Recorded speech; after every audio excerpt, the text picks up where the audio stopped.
It's really cool. All this It's stuff. really cool, man. It's really cool. Really I can see all these things on the watch face. So cool. Adam Curry, John C. Dvorak. It's Thursday, September 20th, 2018. This is your award-winning Gimbo Nation Media Assassination episode 1070. This is No Agenda. Still stomping around the old country and broadcasting live from the Garden of Amsterdam here in the Dench Music Studios in Loudon, in Gitmo Nation Lowlands. In the morning, everybody. I'm Adam Curry. And from northern Silicon Valley, where I'm awaiting the Zephyr, I'm John C. Dvorak. It's Crackpot and Buzzkill in the morning. That's right. It's Thursday. Zephyr show. If it's Thursday, it's No Agenda. Now twice a week on Thursdays. So you're still in the EU. Yes, I am. In the Netherlands, to be exact. In some town I've never heard of. Yeah, you have. I've broadcast from this studio before. Loudon, Laren. It's just south of Amsterdam. It's where all the rich soccer players live with their wives. Ah. So you have a lot in common. Harsh. So unnecessary. So, no, wait, let me get it straight. How did you get there? Did you jump in the Hadron Collider and poof, showed up in this place? No. Just boom. Actually, our trip changed somewhat. Oh, no. Oh, hold on. It's actually not, it's not funny. One of Tina's sisters is quite ill. Tina has flown back to the Chicago area to be with her and with her family. So that's a shame. Yeah, so that kind of changed a lot of things. In fact, if you don't mind, I'd just like to do off the top an F cancer.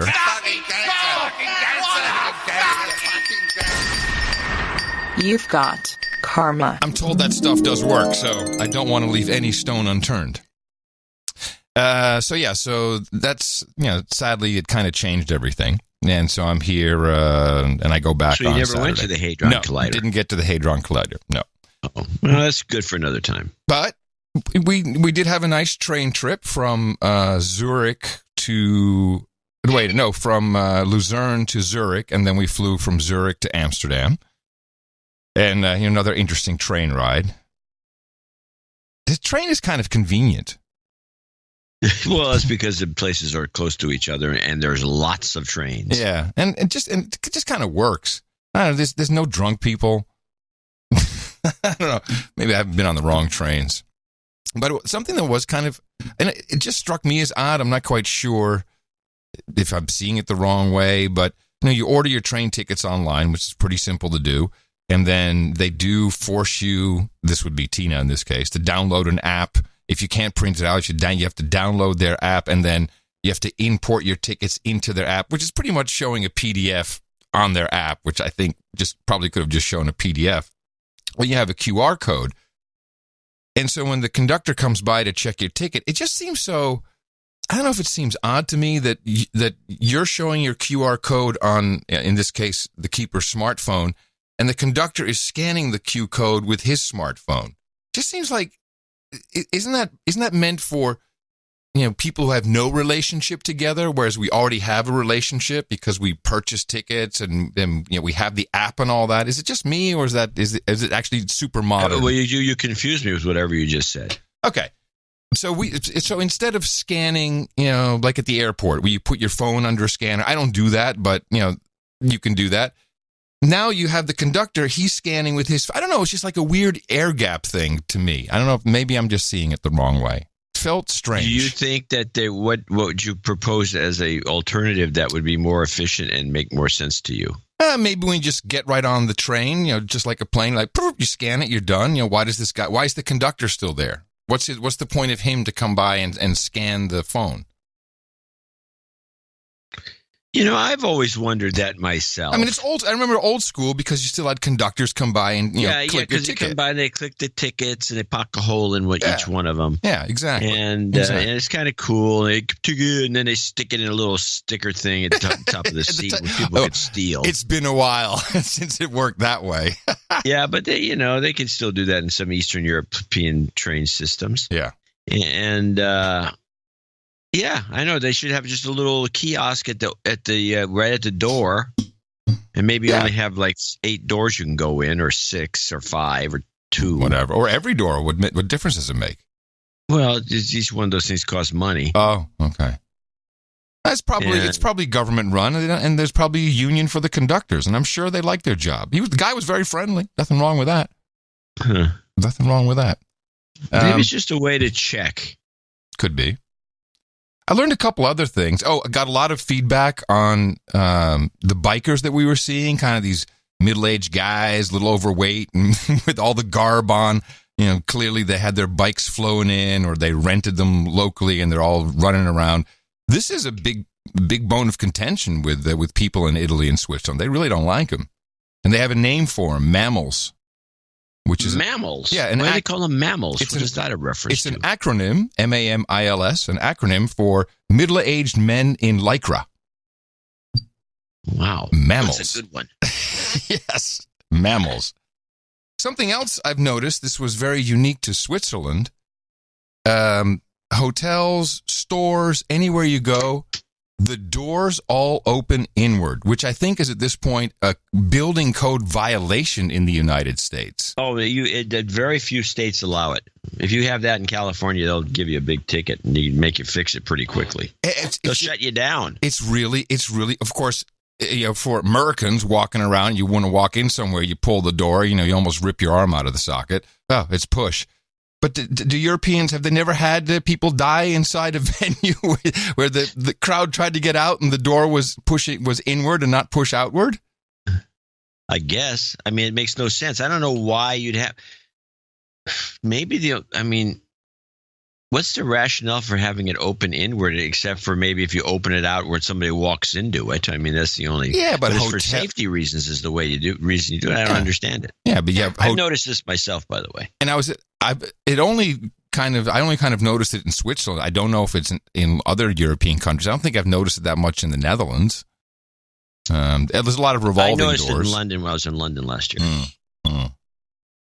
Okay, so we get to the Netherlands. The only thing the Netherlands can talk about right now in all the newspapers everywhere is Glennis Grace, who didn't win the America's Got Talent. I know you don't watch, so I'll fill you in. There's a Dutch singer, Glennis Grace is her name. I know her quite well. In fact, I think she sang at one of our parties, 100 years ago. She's a very good singer, and I think maybe she won she's quite well known. She has a career in Holland. She from? She's from the Netherlands. She's from Holland. Well, then what's it got to do with America's Got Talent? I know, but that's why it's so interesting. So she's over there. I guess she has temporary residence, and she got on the show, and she got all the way to the finals, and everyone here was like, "Oh, it's the Dutch girl making it to America's Got Talent." As far as I know, she doesn't live there. She might. I thought she always lived here. And she didn't get through, but this is the national pride that she got all the way to the finals. Yeah, it's fascinating. Mm-hmm. Well, I'm just saying that's what everyone's talking about. But here, well, I've not much better than what we're talking about. I did watch the Emmys. You missed that. I have two more things to mention in my report, and then I desperately want to hear about the Emmys. No, I want to hear. I want this European report to continue throughout the show, but you can load up if you want. I'll just give you the one on Amsterdam. I have not been to Amsterdam really in the city, and we went last night for some dinner for, I don't know, maybe a little under a year. I got to tell you, there are too many bicycles in Amsterdam. It has now, and I'm not talking about people riding bikes. That's bad as is. There's so many bikes. They are parked everywhere. You can't walk on sidewalks. You can't cross, a little island where you would, have, if you're crossing a 2-lane road or something, you can, bikes everywhere. They've just been pumping bikes into the Dutch economy, and they haven't, gotten rid of any. It's insane. I've never seen it like this. Everyone's talking about it. And there's also dockless and dock bikes. It's crazy. They've overinflated bicycles in Amsterdam. That's ridiculous. I mean, it's this like is China. Supposed to be the country that has adapted to the bicycle culture. Now, what you're telling me is that it's not working. Now, here's what happened.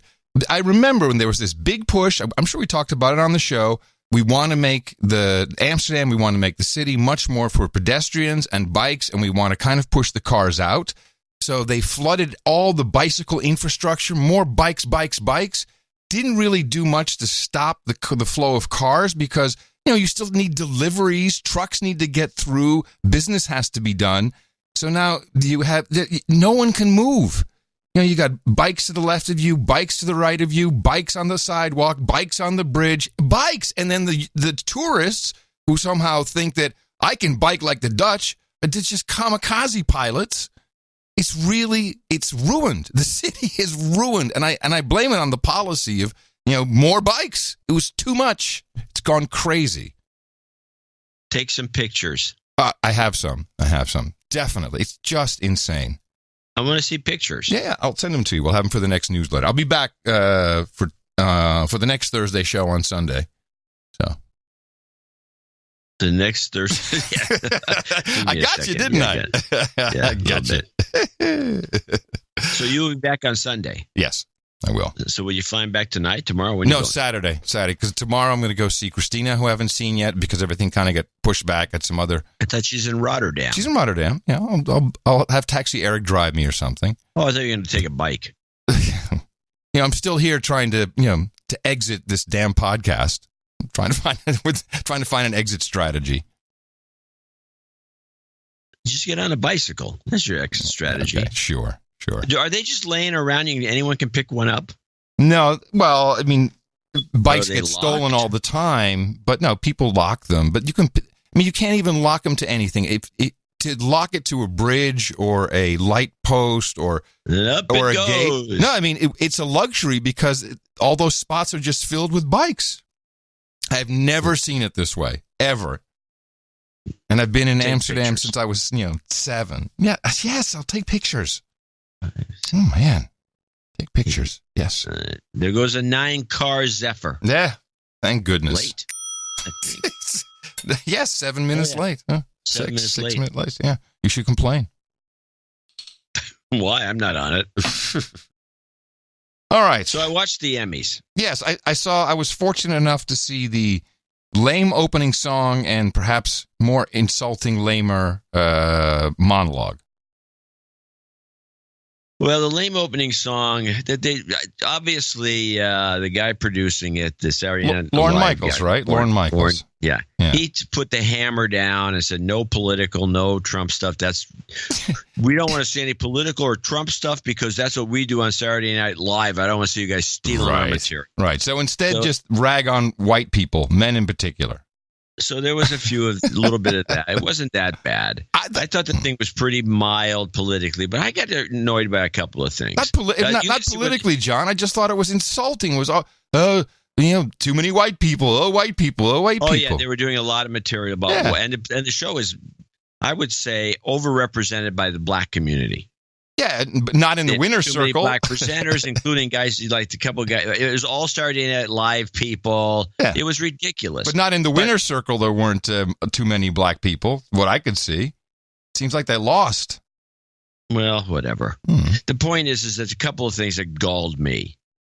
They had, I think, 4 writers' awards, and except for the last one, writing for a drama, they never mentioned the names of the writers. Huh. Even though it's a writing award. Yes, they mentioned they showed the name of they just played a clip, showed the name of the show, no writers. They didn't mention the writers. They never said directed by. I mean, when they said directors, they mentioned the guy's name at the front. They said so and so and so and so. Zachary, directed such and such. They put these guys' names out there. No, for the writers, they never said anybody's name except the winner. They had to mention his name because they had to come up to the front. Oh, okay. Well, that's kind of rude. It was very rude. It was for the first 3 of the Writers' Awards. They never mentioned the writers. The last one they did. They named a writer at the beginning. I found that to be outrageous. And I'm surprised the writers put up with this crap. Where's the Writers Guild? And then the other thing that was Wait, stop, Sessa. How were the ratings? I didn't check the ratings. Nice they report. Couldn't have been good. It was a terrible show. I'll check the rating. Keep going. The entertainment was lame. The song at the beginning, like you said, was stupid. And it was all, race. You're right about that. Oh, all time. Here we go. The Emmy Awards drew a record low audience of just 10.2 million people, down 11% over the past 2 years. Woohoo! Yeah, that makes sense. It was hard to watch Good because work. it was not entertaining. Anyway, and then they get to the dead people's section. Yes. We love the dead segment. They do the dead segment, and they throw in John McCain. Into the Emmys dead segment. Oh, that's right. Yes, I read people were really mad because they had John McCain in, yet, but then they didn't mention Mac, some rapper who I'd never heard of, but he How about Tom Wolfe? anybody. How about Tom Wolfe, the writer? He did a TV series in the 70s. He died. He was a famous novelist. He did the electric Kool-Aid acid test, Bonfire of the Vanities. He was a famous writer on television all the time. No, he gets snubbed. Another writer Really? snub, I might add. Huh. Lorne Michaels, I think, just doesn't like writers. They're probably getting in the way. They're not that, they're a pain in the ass. I have no idea what it is, but there was obviously this, and I didn't see a lot of dead writers besides Tom Wolfe. I'm sure there's a lot of dead, except for Neil Simon. Yeah, duh, you can't leave him out. But there's other. This is really, I thought, a snub to anyone who wrote for a living in that business down there. Huh, have you heard anyone else complain about this? Is anyone on Facebook talking about it? I don't have Facebook, so I have no idea. All I know is that I'm talking about it. I'm just asking. And so, so Tom Wolfe is left out, but John McCain, they threw him in. What does he have to do with anything? And are they going to put every dead politician? Politicians die a lot. Yeah, in really unfortunate ways sometimes, too. And so what's the point of this? And so I thought that was one of the messages. That was the political statement. That was Lorne's political statement. And then he also, when he had the nominations for best, comedy actor, they had apparently Baldwin got nominated for doing his Trump. Mm-hmm. Oh, of course. Saturday Night Live. And so they had a big giant picture of him doing Trump with his lips out. And so that was, I think, something of a political statement. But the rest of it, they kept it on the QT. But that John McCain thing was like, what was that all about? Well, does he have an IMDb page? Let's take a look. I'm going to take a look and see. John McCain, IMDb. Let me see. Well, I'm sure Tom Wolfe does too, but he didn't get mentioned. And Tom Wolfe's more famous in Hollywood circles than hold on. He's been a guest on Saturday Night Live multiple times. Lorne produced the show. Hello. That's how he justifies it. He has 2 writing credits for Democracy and Faith of My Fathers. This is the I'm just saying. There's got to be a million people that rank to that level should have been on the death list. It's ridiculous. John, when you go, I'm getting you on in the dead segment. Yeah, do it. Podcaster, say on the bottom.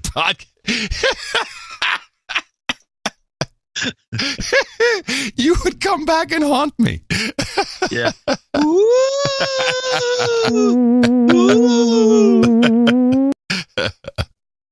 Nice. All right. So that was it. That was. I didn't have much to report. That's the I review. thought the set was very boring. Mm-hmm. Where was it? Was it L.A.? Yeah, it was in L.A. at the Microsoft Theater, which I think is the old. I don't think it's not the Dolby because that's still there. It's the Kodak Theater, I think. I think. I don't know. But it's it's one of the older theaters. And Microsoft bought the rights, and so it's the Microsoft Theater. Microsoft never got mentioned throughout the show. I mean, it wasn't even right. It's just an old naming right they have. Naming rights. So it was just lame. It was a really terrible. They should not hire that guy to do the thing.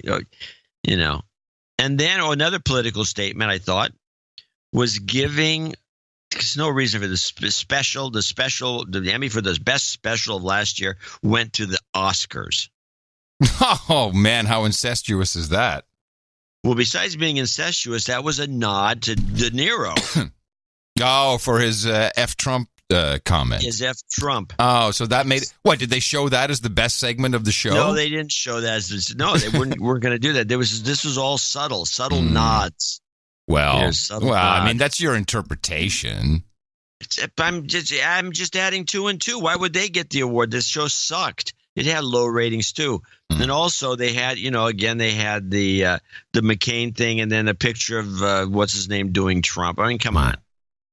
And then I saw the guy proposed on stage. Oh, actually, that was kind of sweet.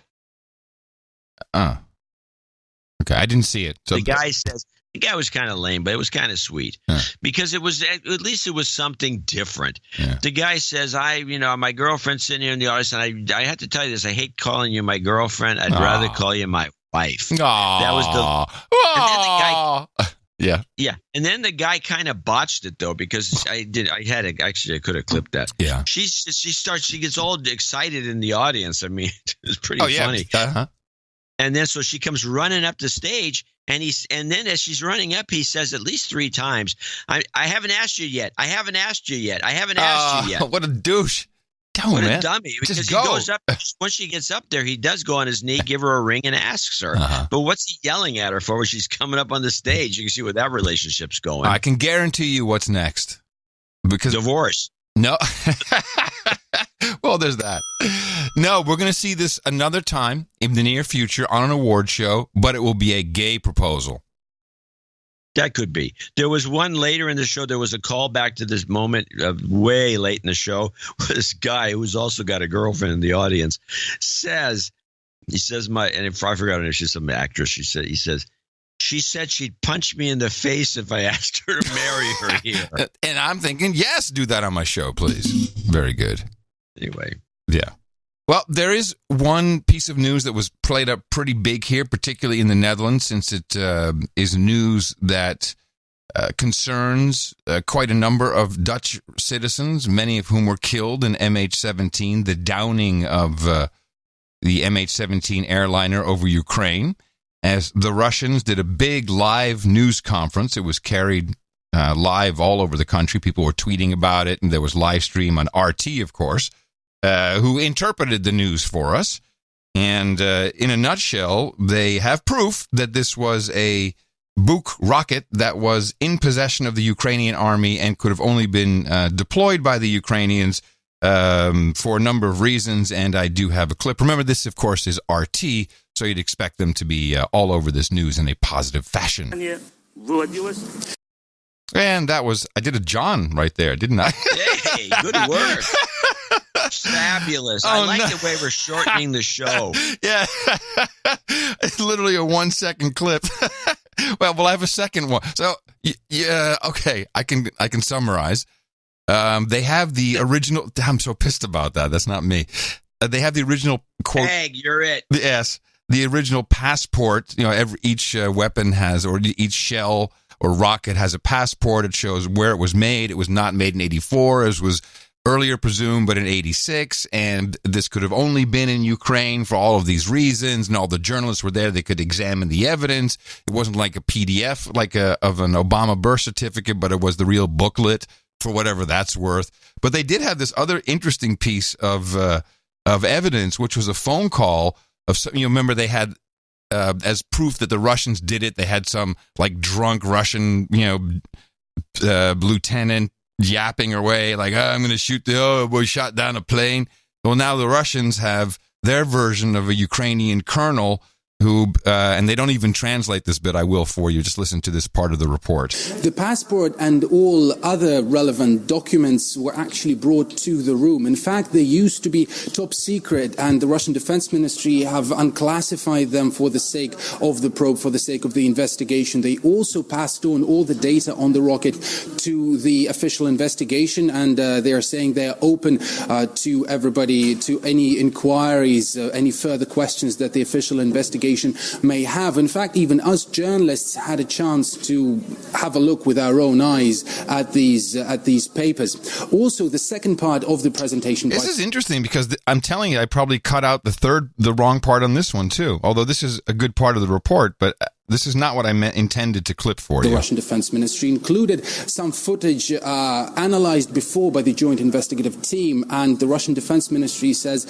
basically they've shown their examples of how they believe that footage was tampered with. And the third part was also a very interesting one, and they purported to play to us an audio recording, which the Russian Defense Ministry says is a conversation between a Ukrainian colonel with another officer, and a lot of F-bombs dropped in that recording, unedited by the Russian Defense Ministry for the very purpose of showing that they themselves did not tamper with the recording.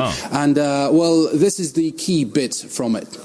Right, so this is only translated with subtitles, but this colonel says, "Holy crap, we don't want to blow up another plane like we did."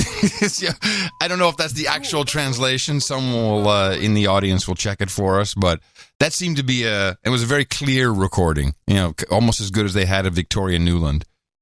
The Russians know how to do. The Russians have been preoccupied with, and there's some cultural reason for this, and I can't remember quite what it relates to, but the Russians are really into high quality recordings. Oh yeah, there was kind of an element of that in the death of Stalin. They have. I saw it, but tell me what part? What part? The beginning where they're recording. Yeah. You're right. They have, during the Soviet era, there were microphones everywhere, and they used to everyone knew there was microphones buried here and there, and they just really like that more than anything. They like to listen in. Curry, podcast perfectionist or Russian spy? One of the two. Read the book. Anyway, so it's good. Well, I kind of believe the Russian side of this because of the length of time it took to rig the report. yeah, exactly. And remember, the thing went down. It should have been within a month or two. They should have had something to tell us. They told us nothing for over a year. Well, it seemed to me it must have been phoning up evidence. It's been longer. It's been much longer than that. And remember that a lot of the main evidence against the Russians comes from Bellingcat. Do you remember Bellingcat? Yeah, with the upside down C ? Bellingcat is the blogger has a little group, and he's kind of like the Snopes of MH17. Yeah. Yeah. Exactly. So, I don't know. The whole thing is sad, and in the Netherlands, people just been shut down by the debate has just been quashed by the politicians and the mainstream media. Shut up. You don't need to know. Yeah, well, this, every time they come up with a report that's from the JIT, the Joint Investigative Team. Well, we think this is it. We're pretty sure. We'll know in the next update. Then it's 9 months. Yeah, well, look, we have 97% of scientists are on board. We really believe that's how it's going. Yeah. So, yeah. It's sad. The whole thing is sad. What else did I have from? Oh, I got a lot of BBC World Service stuff actually, and BBC World Service. Yeah, and let me see. These are clipped properly.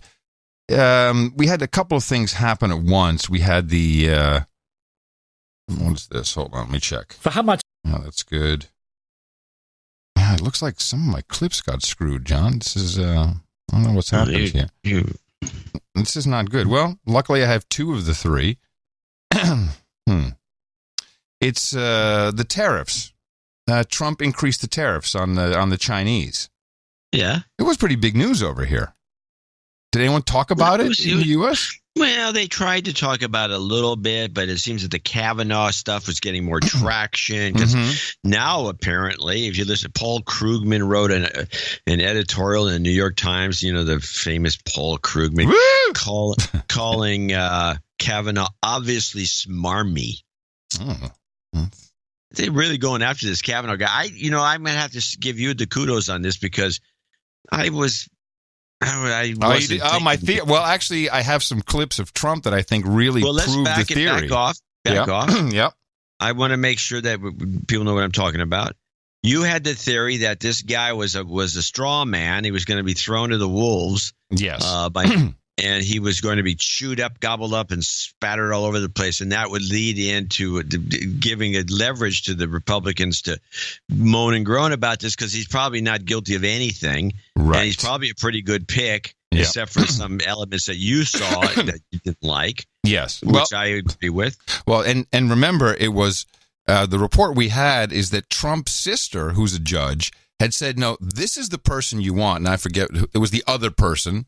Not the Kavanaugh, but the second pick, and now I can't remember for a second. There's two other ones, including a woman. I think he's going to throw the woman in there next. Might, but the way we interpreted it at the time was Kavanaugh is not meant to become the next Supreme Court justice. He's not meant to be confirmed. And yes, and it also balances the budget. Okay, we screwed you on Gorsuch. Right. Now you screwed us on Kavanaugh. We're even. Yes, and I think I have 3 clips here of Trump, one of those I'm getting on the helicopter to go to North Carolina, stand up, press gaggles, and I think the way he speaks and the answers he's giving, and what he's giving Kavanaugh all kinds of. Well, have a listen here. Well, I would let the senators take their course. Let the senators do it. They're doing a very good job. They've given tremendous amounts of time. They've already postponed a major hearing. And really, they're hurting somebody's life very badly. There's a lot of this hurting his life, his family, a lot of this like, hey, man, if you want to bow out of this is a good time to do it. And it's very unfair, I think, as you know, Justice Kavanaugh has been treated. Yeah? He's painting the Democrats as a bunch of a-holes. Oh, wait. Oh, no, it gets better. It gets better. It's very, very tough. And his family, I think it's a very unfair thing, what's going on. So we'll see. But I do think this. They've given it a lot of time. They will continue to give it a lot of time. And really, it's up to the Senate. And I really rely on them. I think they're going to do a good job. So a lot of this time, don't worry, no rush, take a lot of time. And then there's still more, it's hard for his family. It's really tough. I mean, just think of, and it's true. I mean, it's going, these guys being pulled through the ringer here. I think he's an extraordinary man. I think he's a man of great intellect, as I've been telling you. And he has an unblemished record. This is a very tough thing for him and his family. And we want to get it over with. At the same time, we want to give tremendous amounts of time. He's trying to communicate something here. If she shows up, that would be wonderful. Oh. If she doesn't show up, that would be unfortunate. That would be not so. Well, let's really go in and let's just go for the kill and blame the Democrats for this horrible situation we're in. Look, if she shows up and makes a credible showing, that'll be very interesting, and we'll have to make a decision. But I can only say this. He is such an outstanding man. Very hard for me to imagine that anything happens. Well, I'd have to see what she has to say. I've given her a lot of time. The Senate has given her a lot of time. A lot of time being given. We continue to give her a lot of time.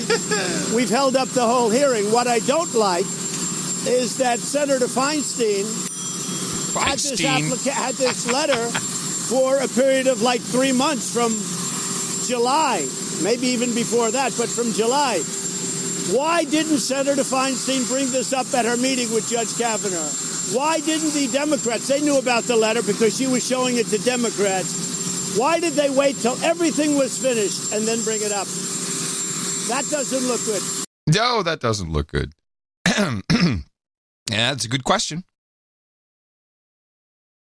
Yeah, I'm now totally on board with the thesis that this poor bastard is just getting. It sounds to me like thrown to the wolves. Yeah, but it's who actually leaked her identity or this letter?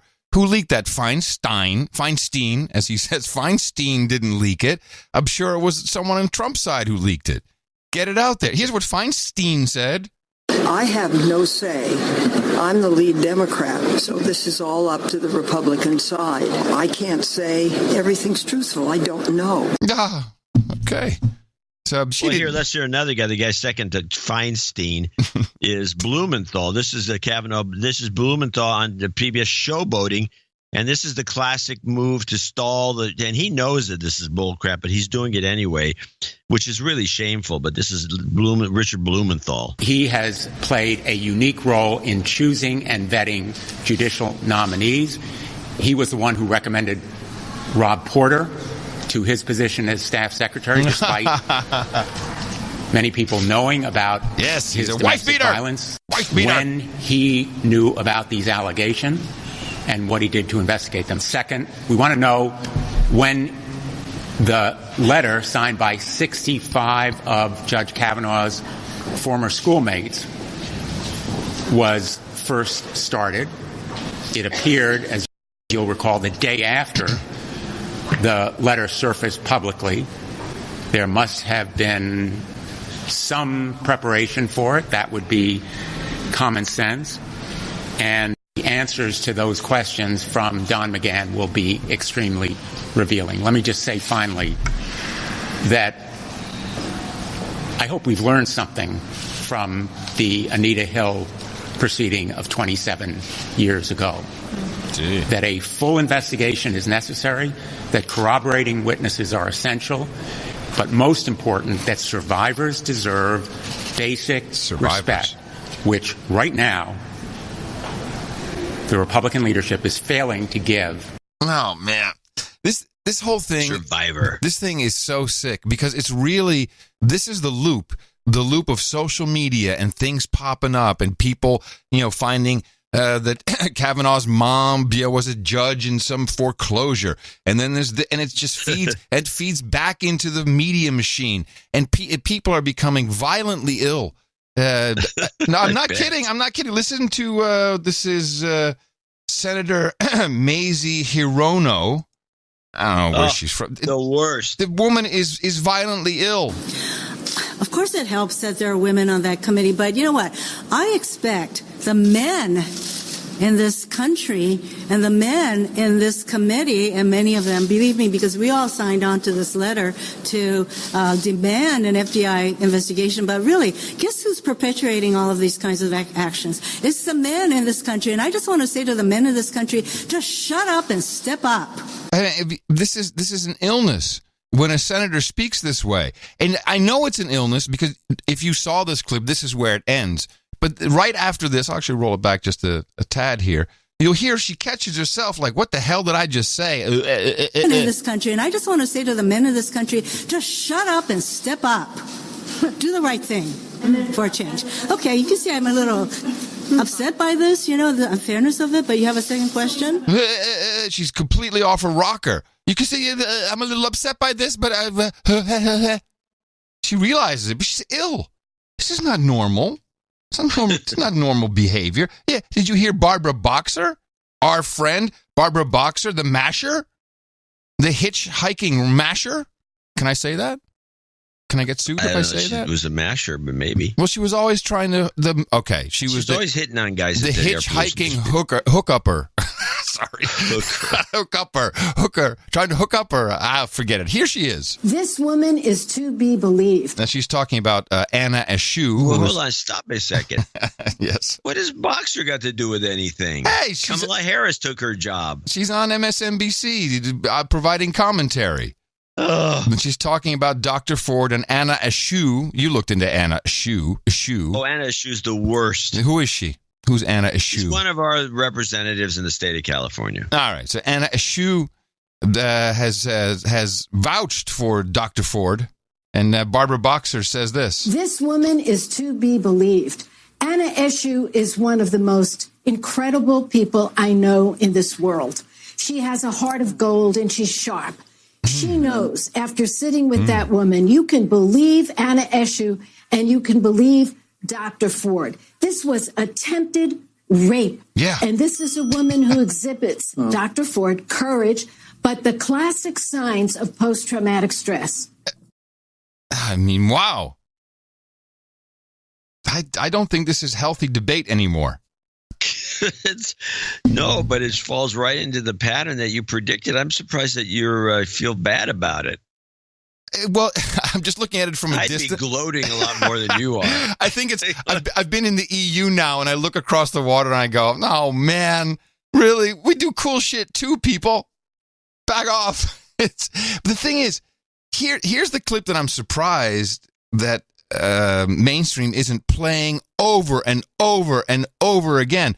This is Kavanaugh in his own words. But order the FBI to examine the accusation that Kavanaugh categorically denies. The judge here in 2015 reflecting on a saying among his high school classmates. What happens at Georgetown Prep stays at Georgetown Prep. That's been a good thing for all of us, I think. I mean, come on. That's gold. That is gold. You're right. They should be playing that. Why aren't? I mean, it's very odd to me. And you see, on Fox News, it's all like, yeah, she should speak. Let's get all this. It's like they've all been instructed. This guy, he cannot become scope. We want to draw it out. It's got to take. And this is the Republicans, the Fox News station. The Democrats, like, he can't be, and they're like, yeah, take your time, do as much as you want. This is bizarre, man. There's something amiss here. This is not normal behavior. There's nothing amiss. It's going exactly as planned. Yeah, you're right. Yeah. Well, I'm glad I called it. Although, I am too. The best part of this is the memes. I'm surprised you called it, and then you're like, after you've already, instead of spiking the ball, you're saying, I don't know, maybe we should bring it back and run to play again. No. I'm not saying that. You're like the reluctant touchdown scorer. Because I don't know, ref. Do you think I actually got in? I'll tell you why. Take the ball. You tell me. I'll tell you why. I don't get it. I'll tell you why. This is too on point. I'm doubting myself. It's too on point. It's so exactly what we predicted. I'm doubting myself now. How can this be happening? This where's the hitch? I'm not seeing 10 years of experience. Well, what you might be doing, you might be looking for the meta. There may be something you might be right. Yeah, I think and that. what you're worried about is that this is going so smoothly that it can't be just this. Something else is. Yes, exactly. Something else is a part of this. That's a very common no agenda phenomenon. Yeah. Okay. Well, thank you for helping me through that. Yeah, the doctor and it's possible. There's something more to it. Yeah. All I know, there's the one thing I'd like play. The last thing I guess, yes, the FBI can look into a clip, which is a long clip from CBSN. The FBI, what are you hearing from your sources? Because in the case that this is he said, she said, people are immediately jumping to maybe she's asking for an investigation because she wants to delay things. Maybe she's asking for an investigation so it's not just a he said, she said. Because even Mark, who's in the room? Mark Judge, who's in the room, while he said it didn't happen, he's not willing to testify.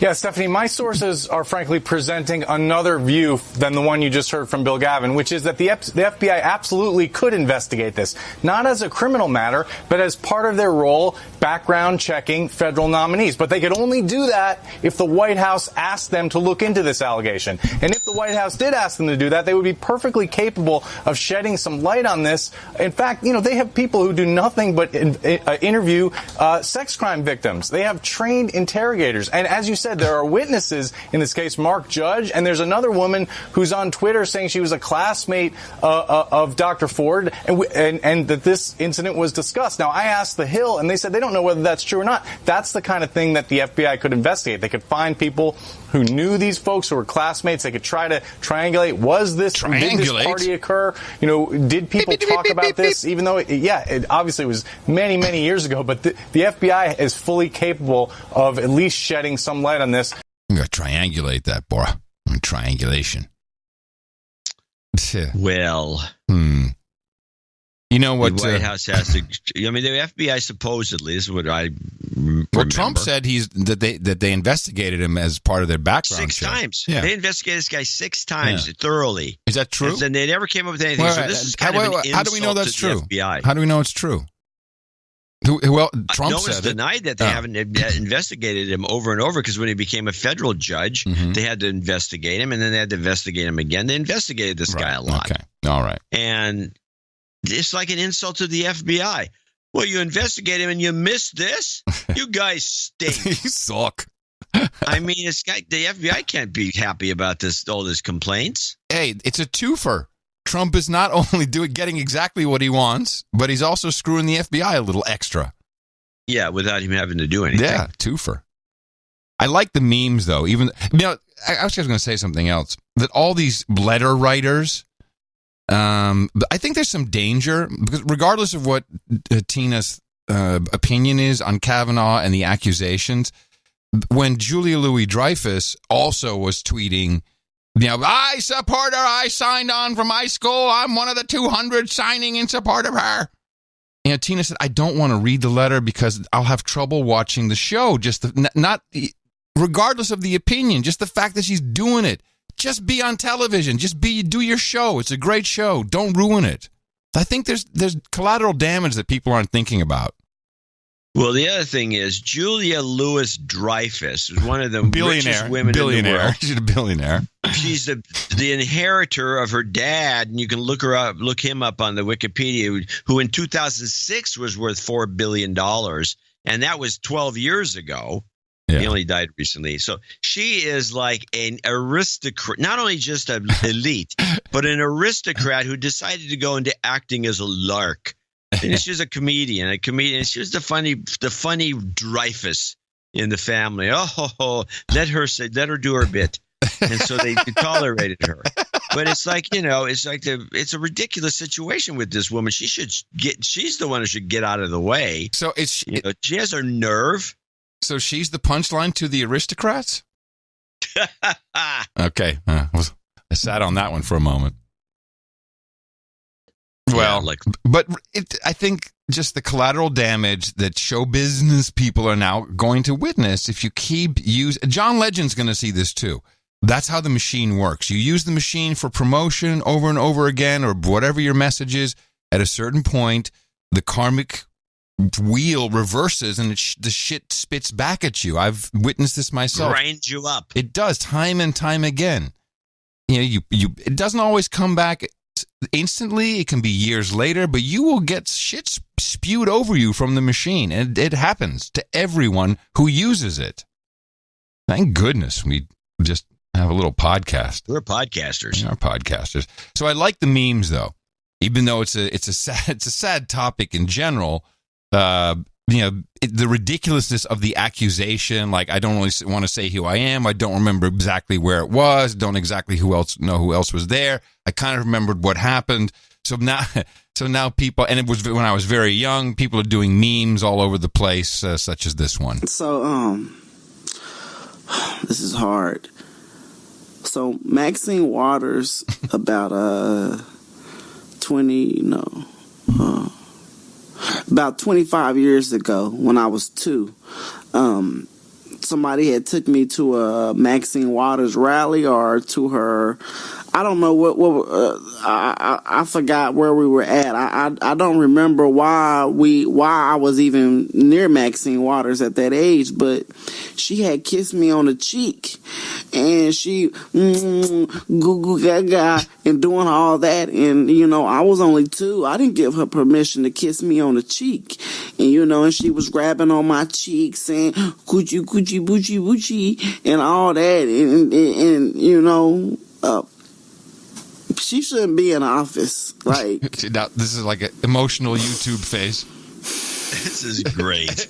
Wait for the punchline. Here it comes. They need to launch a federal investigation because, I didn't give her permission to put her lips on me, and her breath was funky. Her breath was funky. That's such a visual joke. Yeah, I think that's kind of funny. But and that's pretty much what's going on. But this re-sparks the hashtag Me Too. We have all kinds of Me Too stuff in the news again. In fact, I should probably hit the jingle. And now it's time for your sexual harassment update. I think you have a clip, and I'll probably follow it up with my clip on Cody Wilson. I think you had a clip. Did I see you had one? What clip do I have? What does it say? The sexual assault against plastic gun guy. Oh, yeah. The Cody Wilson guy got a sexual assault. It's very sketchy. But it starts off, it starts off talking about how he's in Taiwan, and they make it, the way they play, this CBSN, the way they play it is though it's suspicious. Yes, he's in Taiwan. Even though he says he goes there for business, but looks like he might be trying to escape. The guy makes stuff that runs on 3D printers. Taiwan is one of the places you'd go to talk to the manufacturers, who maybe so you can get in on what they're up to in the next generation. And you say, that's good to know that you guys are doing. This is what you do. You go to Taiwan or China to talk to the guys about their next generation products. Police say they do not know why Wilson went to Taiwan, but that he travels there frequently for business. Wilson is the owner of a company that sells blueprints for untraceable 3D printed guns online. A judge ordered him to stop selling the plans, but he's since found a loophole. If convicted of sexual assault, Wilson could face up to 20 years in prison. Hold on, let me play my clip. That's a little different. Hold on. The man who tried to sell blueprints for making untraceable plastic guns is now accused of sexually assaulting an underage girl. By the way, this is completely not the truth. This is not the story, but Shep Smith is just how the story goes. The truth gets twisted around. Cops say Cody Wilson met the girl on a dating website called Sugar Daddy Meet and paid her $500 after he had sex in a hotel room in Austin, Texas. Investigators say they have surveillance video of them getting off an elevator together at that. I'm shocked I'm not aware of Sugar Daddy Meet in Austin, Texas. I'm shocked, I tell you. Hotel. Yeah, I would be if I were you. The alleged victim told police Wilson bragged that he was a big deal. We're still waiting to hear from Wilson and his attorney. It smells like a setup and a honey trap to me. They find out the guys, because, you've seen these sites, sugardaddy.com, and and these sugar daddies support these women with rent or whatever it is. And then, if you believe the testimonials and the articles written about it, a lot of these guys don't even want sex. They just want to have cute girls hanging around, whatever their deal is. Maybe this guy was into that, and then they set him up. Well, he seems to be set up for sure. And then this nonsense about him being Taiwan as though he's on the run. He's on the lam. Yeah. And he's and it's 17 is, I believe, the age of consent in Texas, isn't it? You're asking me? I don't know. I can look it up. Look it up. As far as I know, 17 has always been the age of consent in Texas. So if she's 17. What difference does it make? Well, they say it was a minor and that they were they were tracking him. Yes, under 17. You're right. So we have that little anomaly. That's interesting. Yeah, that's a good catch. I didn't realize that. Well, so it's just to make the guy look like a douche. There's some fed working in the bureaucrat in the just dark state or whatever you want to call it. Some fed hate you deep. He hates this guy because he got screwed over because Cody got out from his little printing business by finding a loophole, which means the law was written in such a way that gave him that opportunity. It's not a loophole. It's not like he discovered something. It was there. And then this guy got irked, and so they set him up. It's a setup. I heard him on and then they got it wrong because she's 17 in a state where it's legal. I heard him on a podcast. I should have clipped it, where he said, "Oh, they're setting me." They said, "I'm targeted. Something's going to happen. You watch. It's going to happen." So, but I didn't have time to verify when it was when that was recorded and everything, so I didn't clip it. But he knew. He knew it was coming. And then we had another one. Something that was not so much. Well, we'll do that in a second. Let's get to the true hashtag Me Too from Mark Cuban.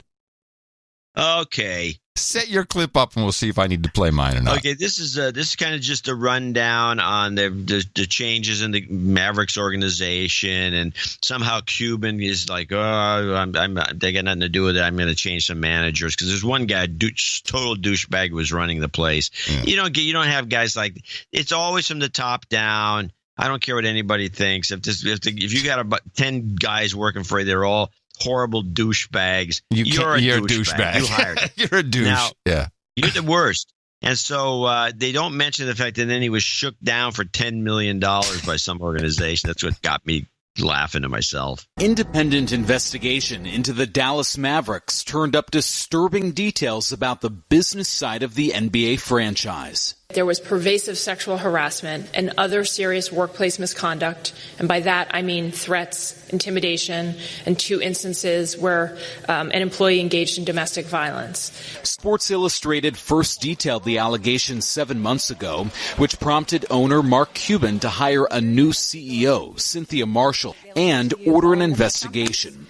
The report turned up substantiated allegations against 3 male administrative employees, including claims from 15 women alleging a pattern of misconduct from former team president Turdima Ussery throughout his tenure. There were 2 women who came forward to report that he had engaged in forcible kissing, that he had kissed them on the lips. There were times that employees said that he repeatedly touched them on their thighs, often under the table where no one could see. Investigators say Ussery denied most of the claims, and there were no complaints in his file. Not a single witness said that they had told Cuban anything. Investigators recommended the Mavericks hire more women and improve formal reporting practices. We have a speak-up culture now. Speak up culture. Yeah, so I don't think the shakedown was he's giving, Cuban is giving $10 million to organizations that promote awareness and something. I think some specific organization. Oh, I only saw it was organizations. Felt fuzzy to me. Felt real fuzzy. Like, that's not a fine. That's not a fine of any sort. No, it's not a fine. It's nothing. No, and nobody told Cuban about these guys because they knew that if they told Cuban, they get fired. You want to hear Cuban on the topic himself, like all emotional? Oh, yeah. Which I think this, I believe, as I believe how karma goes around. Now, I understand Cuban. I think at a certain point, maybe when I had a lot of cash and, you know, things were going my way and things I'd predicted came true and I had money. Those two, you have to have the combination. Otherwise, you're just some dude, podcaster, who says he's from the future. And yeah, you get a little cocky. But Cuban is cocky. He's a cocky guy, and he had a lot of fortunate circumstances take place. Very smart, not taking anything away from him. But he's been cocky. The machine's going to come around to him, and this interview may be the one that's going to hurt him the most. As, again, he's at the top of the organization. Here's how he's discussed. I think this is ESPN, actually. First, just an apology to the women involved, the women that in a couple cases were assaulted, and not just to them, but their families, because this is not something that just is an incident and then it's over. It stays with people. It stays with families, and I'm just sorry I didn't see it. I'm just sorry I didn't recognize it, and I just, hope that out of this,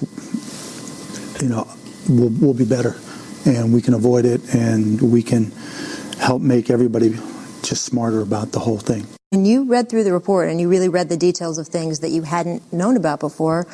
What stood out to you as the most difficult and sort of what people had to go through? Just the pain that they went through, my company.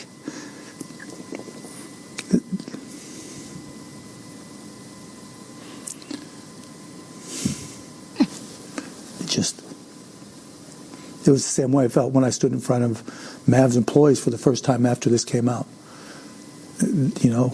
And I apologize to them.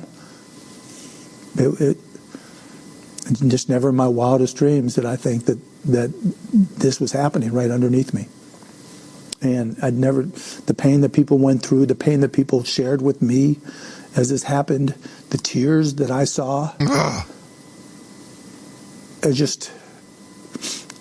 it hurt. And the way I felt was nothing compared to the way they felt. Oh, well, I'm glad you said that at the end. A lot about you, Mr. Cuban.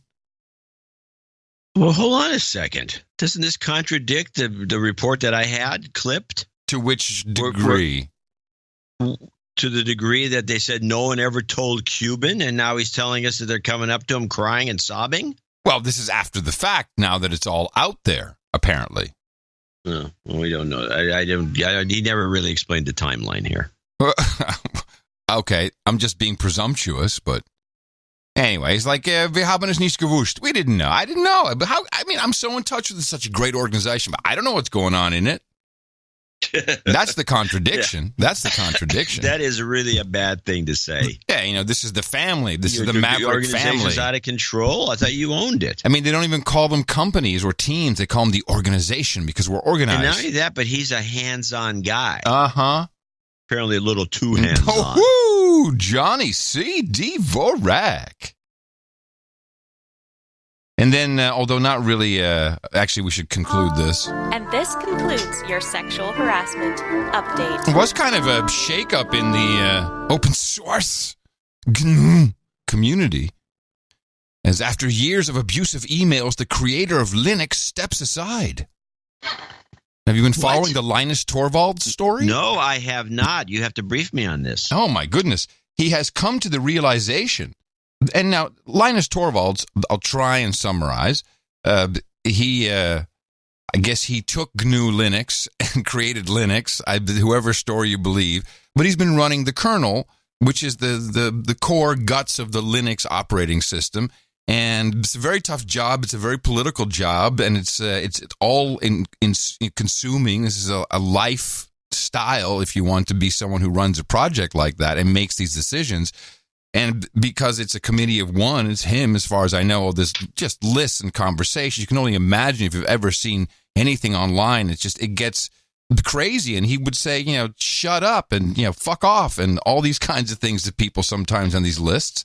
And now all of a sudden he's come to Jesus, maybe literally, I don't know. And he says that, I've now realized that I've been very abusive towards people and I need to step back and get some help and learn how to be less confrontational. So it's like they activated the chip or something, or I don't know, just all of a sudden something happened in his life, or he came to this realization that he's been abusive. And I'm not quite sure. No one's really sure where this is coming from, other than that's en vogue. Linus Torvalds? Yeah. Wow. Pulling back. Now, I don't know exactly what that means. Maybe he's just fed up. Yeah, it's just a way to get out. I can imagine that, too. Yeah. I can imagine that for sure. I mean, that's what I think Musk is trying to do. Yes. There's more and more I watch Musk. I keep thinking this guy is trying to get out of what he sees as an eventual sinking ship that's just not going to turn the corner. He's got good people. He knows how to hire people. Mm-hmm. He's got to have a bookkeeper who says, look, this is not going to happen. Yeah. We're not going to be able to do this. We're not going to be able to do that. All these promises you've made aren't going to – it may be in some distant future, but we're burning through cash. There's no way. And once the government and you got Trump in office, he might get reelected. He's not going to let these government subsidies continue. Mm-hmm. Oh, no, of course not. Of course not. So it's like the writing's on the wall. Yeah. Yeah, it's probably a better way for the company to go, but they don't have a successor. They need someone, an obvious next in line who has some visibility if he wants to pull that. I mean, even he should understand that. Here's what we're going to look for. All right. Well, we're going to start seeing a name crop up. Yep. Keep an eye out for it. Protege of Musk or somebody who's important to the company or somebody. It's got to be a visionary, though, John. It's got to be someone with some kind of vision, or they just won't let him go. We'll see. With that, I'd like to not let you go and thank you for your courage and say in the morning to you, John C., where the C stands for Cycles of Bikes, Dvorak. Well, in the morning to you, Mr. Adam Curry. Also, in the morning, all ships at sea, boots on the ground, feet in the air, subs in the water. Feet in the air, subs in the water, dames and nights out there. And in the morning to the troll room, noagendastream.com. Fabulous to have everybody there. It always feels just like I'm back home, no matter where I am. I see those trolls in the troll room and it makes me feel good. And a hearty in the morning to Conan Salada for the artwork for episode 1069, titled That Was German Spam. And it was, we've had a lot of ant artwork based upon an ant story, and this was a fine revisit to how you can really get rid of ants. One of our supporters had donated, thanking you, or his family had reminded him to thank you for teaching him how to get rid of ants. And that, of course, involves the torching of certain elements of the ant family. So they had this is one of the best singed ant corpses I've ever seen on the art generator. It was not very nice. Very nice work. Conan Salata. NoAgendaArtGenerator.com is where we find all of this talent, and we're always extremely appreciative of it. Thank you very much for your courage and your support of the No Agenda Show. We do have some people to thank, and we have the curious phenomenon of a bunch of executive producers and one lone associate. Oh, again, that was the same as the last Thursday's show. Yeah. So we have, right, on Sunday. So we have Sir Julian in Morgan Hill, California, is their number one guy. The $1,000 and $1,001. 1001. Whoa. Yeah, that was pretty good. What does he say? He says, checking in again to hit that Earl level. He's going for Earl. Oh, cool. I'd like to encourage all listeners and producers to get on a budget, pay cash for everything, and work towards having a FICO score of 0. Yeah. The borrower is slave to the lender. That's right. All the money you're sending Visa, MasterCard, you could be building wealth and supporting the things in life that really matter, like sanity. NJNK, Sir Julian, soon to be Earl of the South Bay, and autonomous cars. Nice. Thank you. Wise words as well, Sir Julian. Thank you very much for your courage. And then by coincidence, Sir Onimus of Dog Patch showed up. He's back. Good to hear from him. He comes in once a month. He's Sir Onimus of Dog Patch in Lower Slobovia. Yes. With $900. Interesting. Your analysis, and he writes in. He's got a note. He writes. He's as anonymous as he can be. Mm-hmm. Your analysis and travel reports remain great, and the jingles end of show mixes artwork, insight, and intelligence from the many listeners, and of course the technology that runs the show. Oh, that's clearly nice. Makes this the greatest collection of producers in the universe. Wow. Thanks to all the in-kind producers for making this show such a great and informative experience twice a week. I can only help financially. I remain annoyed by the use of the term democracy rather than republic by the elected officials and reporters when speaking of the United States governance. Saying the U.S. is a democracy is like nails on a blackboard to me. Right on. Preach. I have lived in 7 of these sovereign states, and each is unique and proud of their independence in thought and governance, even the ones with governors in jail or teetering on bankruptcy. Yeah. I guess you lived in Illinois for a while. Right, I guess. And each of these sovereign states have hated Washington politics and its influence, except California, and also want their share of federal taxes paid by their citizens back. Citizens, read the Federalist Papers or move to another state. Answering a question from an earlier letter regarding my baby brother, Angelic Knight, no longer being tracked by the Secret Service because of his location. Okay. The word sharps are things like knife, which apparently was used, are things like knives, scissors, razors, screwdrivers, pens, and pencils. It's a regional term. But is your circle of friends and family that clean given the percentage of Americans that have such restrictions? Or do you hold on, John, hold on. Them? You said something. The troll room is yelling about, you said, it's Washington? You're supposed to say Washington? Washington. Yeah, I don't know why. Or do you never visit them? Yeah. Curious observation. So I don't know who he's talking to because I don't remember the note he's referring to. Yeah, I don't remember either. But I was going over this with the family. Oh, good. And we think this is some sort of code. Okay. So lay it down again. I want to see if I can understand it. Answering a question from an earlier letter regarding my baby brother, Angelic Knight, no longer being tracked by the Secret Service because of his location. Sharps are things like knives, scissors, razors, screwdrivers, pens, and pencils. It is a regional term, but is your circle of friends and family that clean given the percentage of Americans that have such restrictions? Or you just never visit them? Curious observation. We follow the rabbit at dawn.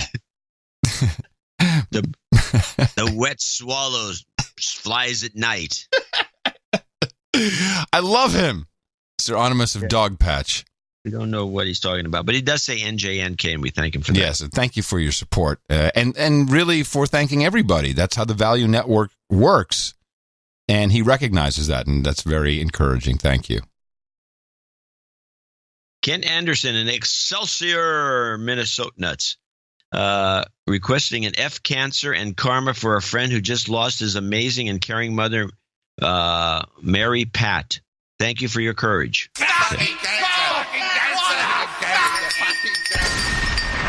You've got karma. So Kent was 333, and Kaylin Nistor is 333.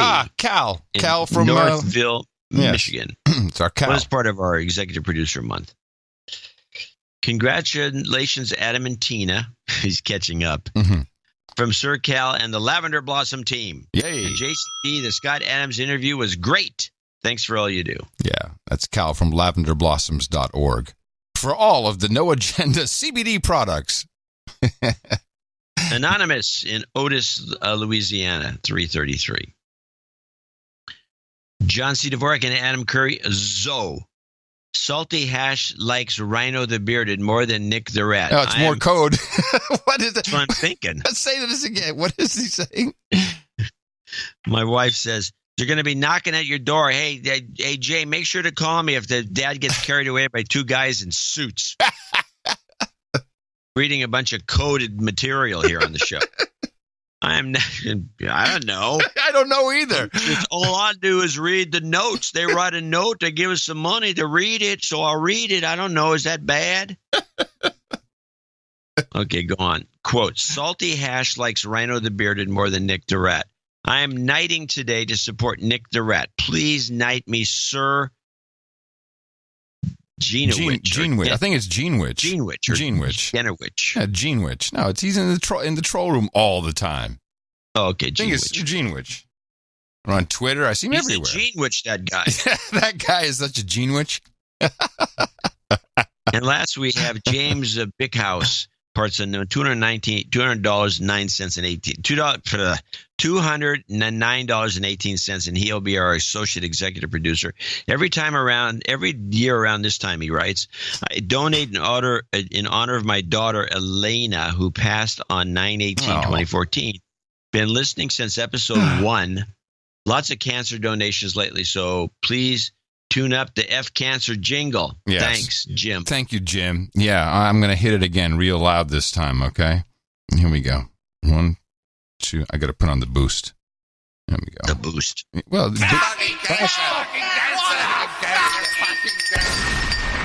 You've got karma. There I am. Boosted it. So there's our executive and associate executive producers for show 1070. I want to thank each and every one of them for helping us keep the show going, and you do get credits for doing that. Yes, you certainly do get credits, and we really appreciate it because it just really solidifies the entire idea behind this crazy model that we thought up. Coming up on 11 years, John. Coming on 11. Okay, that was unnecessary, but okay. Thank you. These titles you receive, executive producer and associate executive producer, are actual titles. You can use them anywhere titles are recognized.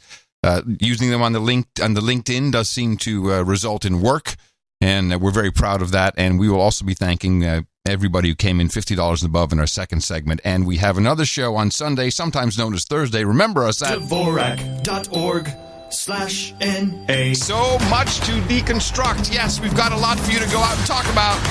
Our formula is this. We go out, we hit people in the mouth.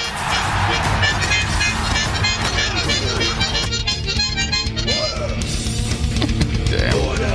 Shut up, slave.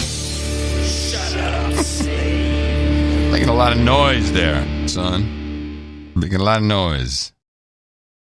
Let's see. I picked up a few more things. Now, did we even get to the? We didn't even get to the China tariffs. I didn't play those. No, from the BBC World. Okay, went back to discuss bikes. Right, BBC World. Okay, yeah, that's what was wrong. So I'm missing one of the 3 clips. Doesn't matter. We'll play these 2. So the BBC World Service talked about these tariffs, and as we already discussed, the Kavanaugh stuff kind of took over in the States, which was great because here was talked about a bit more, and it was shocking what's going on. Here is BBC World Service on the tariffs with a response from the Chinese. For how much longer can the world's two biggest economies engage in a damaging trade war before one of them runs up a white flag? China has fired the latest salvo, imposing tariffs or taxes on $60 billion worth of imports from the United States. It was responding to President Trump's decision to levy further tariffs on $200 billion worth of Chinese goods. The Chinese Foreign Ministry spokesman Geng Shuang said no one should be surprised at China's response. I want to reiterate that in response to the action taken by the United States, China has to take necessary countermeasures to defend its own legitimate rights and interests and to safeguard the global order of free trade. The US action has brought new uncertainties to the trade negotiations between the two sides. We've already expressed our position on China-US trade issues many times, and I think it has already been made clear to everyone. So the second clip, unfortunately, was part of a nice threesome because they explained there that the Chinese are kind of running out of tariffs to put in place because of the trade deficit. They have a huge trade surplus. Mm-hmm.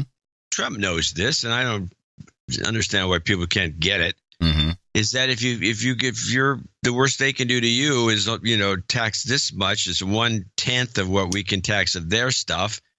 They're the ones that will get hurt the most. It's all obvious. Yeah. It's basically, I think, about 120 billion to 600 or to 600 billion. I think that's the difference in numbers. Yeah, it doesn't seem like a it seems like a no-brainer. It's like eventually you're going to lose. This is just a bigger stick. But, and this was interesting from the World Service, there's a lot of shenanigans going on behind the scenes that is actually much more important. But the other things which have been happening behind the scenes include China withholding permission for a U.S. tech company to acquire a Dutch chip maker that had been several years in the negotiations. And they just simply sat on their hands and did nothing. So they didn't grant permission. That M&A fell apart. The United States has restricted access by Chinese tech company ZTE to key components from America, such as semiconductor chips.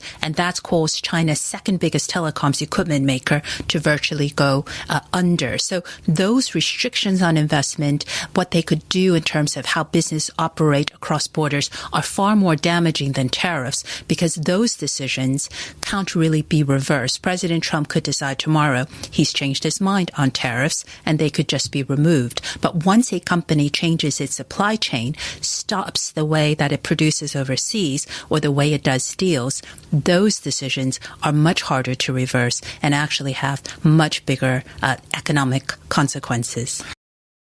I thought the ZTE thing had been solved. It sounded from that report like there was still an issue. I have to look into it now. Yeah, because that was the whole. I mean, I know that our thesis is that Trump tried to save that deal to help. Because, right, I mean, collapsing. That's what we don't want. Right. Tariffs can change overnight. That's true. I mean, this is also, there's a lot of stuff going on with mindset these days, and you get into this, your own personal loop of, oh my gosh, but when you step back for a second, tariff is here tomorrow, poof, gone tomorrow. Here today, gone tomorrow. It's a very, very simple thing. What was that first report, though, about the Dutch chip company? What's that got to do with China? Oh, it was an acquisition. And these are big deals. There's an American acquisition of a Dutch chip company in China. I guess I don't know which one it is. Someone knows. What's China got to do with that? I just keep asking the question. Is this Dutch? They do a deal with the Dutch. I really don't. Hey, John, I really don't know. Who's the tech guy here? I'm the DJ, man. I'm just a podcaster. Yeah, that's a good thing to fall back on. Hey, just a few years ago, I was in the 4th grade, man. Right, baby. You know what I'm saying? Hold on. What is going on here? Something strange just happened with my. The EU can put the kibosh on a lot of these international deals. The kibosh, because they just say, the kibosh or the kibosh. Yeah, they just say no, you can't buy that company. They're actually They say, yeah, you can buy them, but then you can never do business in our country again. Right. Maybe there's something like that going on with China. That would be interesting because I think they could get away with that. The EU's been getting away with it forever. Well, you also have to take into consideration the stuff that Google is doing or wants to do. And, there's a lot of things could be playing out that we're really not privy to because, we have no news information sources to speak of. Yeah, there's no news people covering anything. I mean, yeah, it's not true. The Google thing's hilarious, though, because it's their internal strife, the do-gooders and social justice warriors that the company's hired over the years that won't let Google do what it wants to do business-wise. I think that's, to me, it's just hilarious. I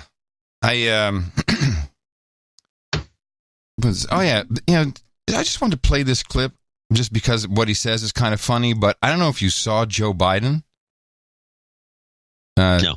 Well, here's what he said.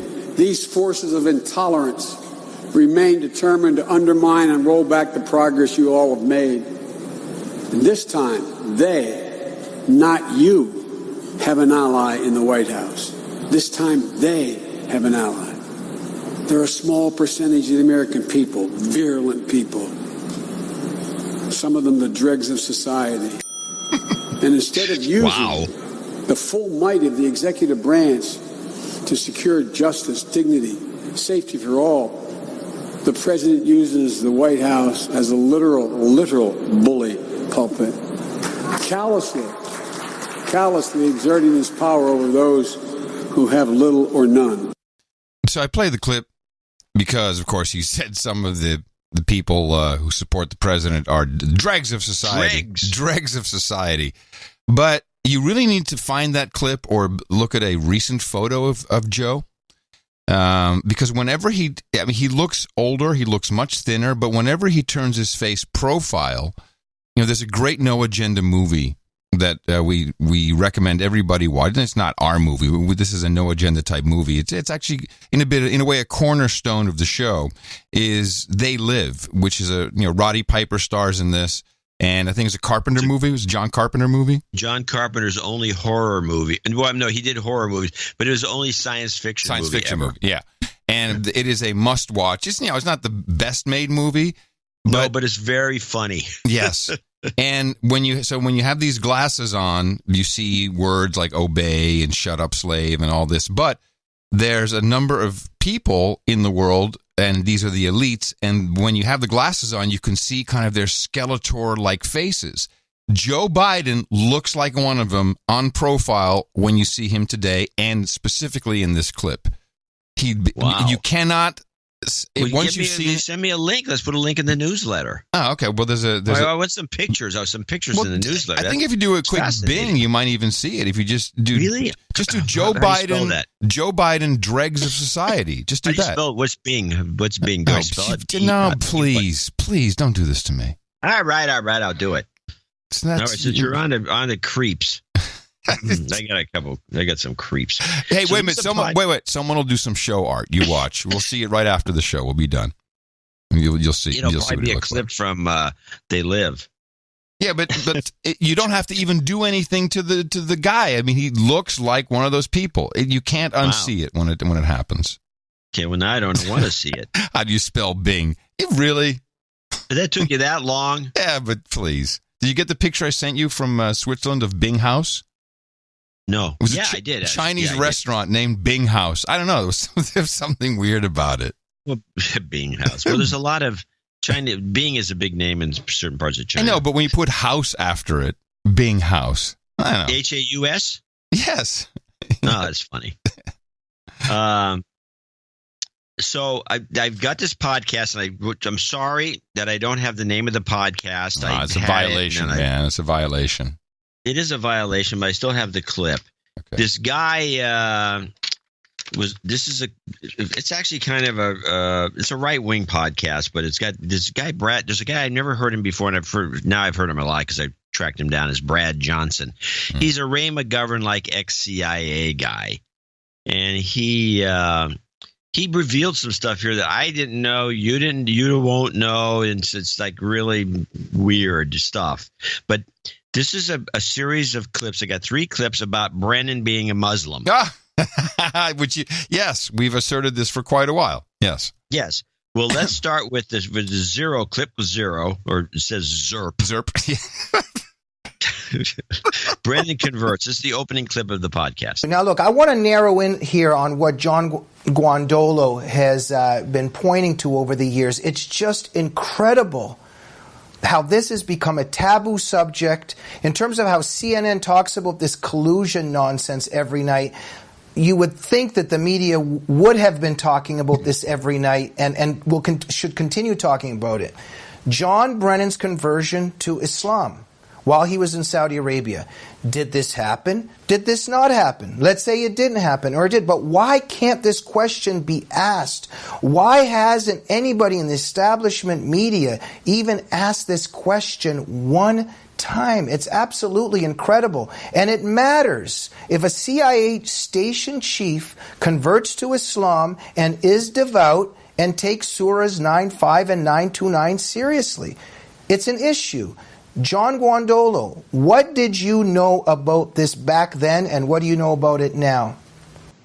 Well, first of all, I want to comment on something that Brad just said, because I think it's really critical.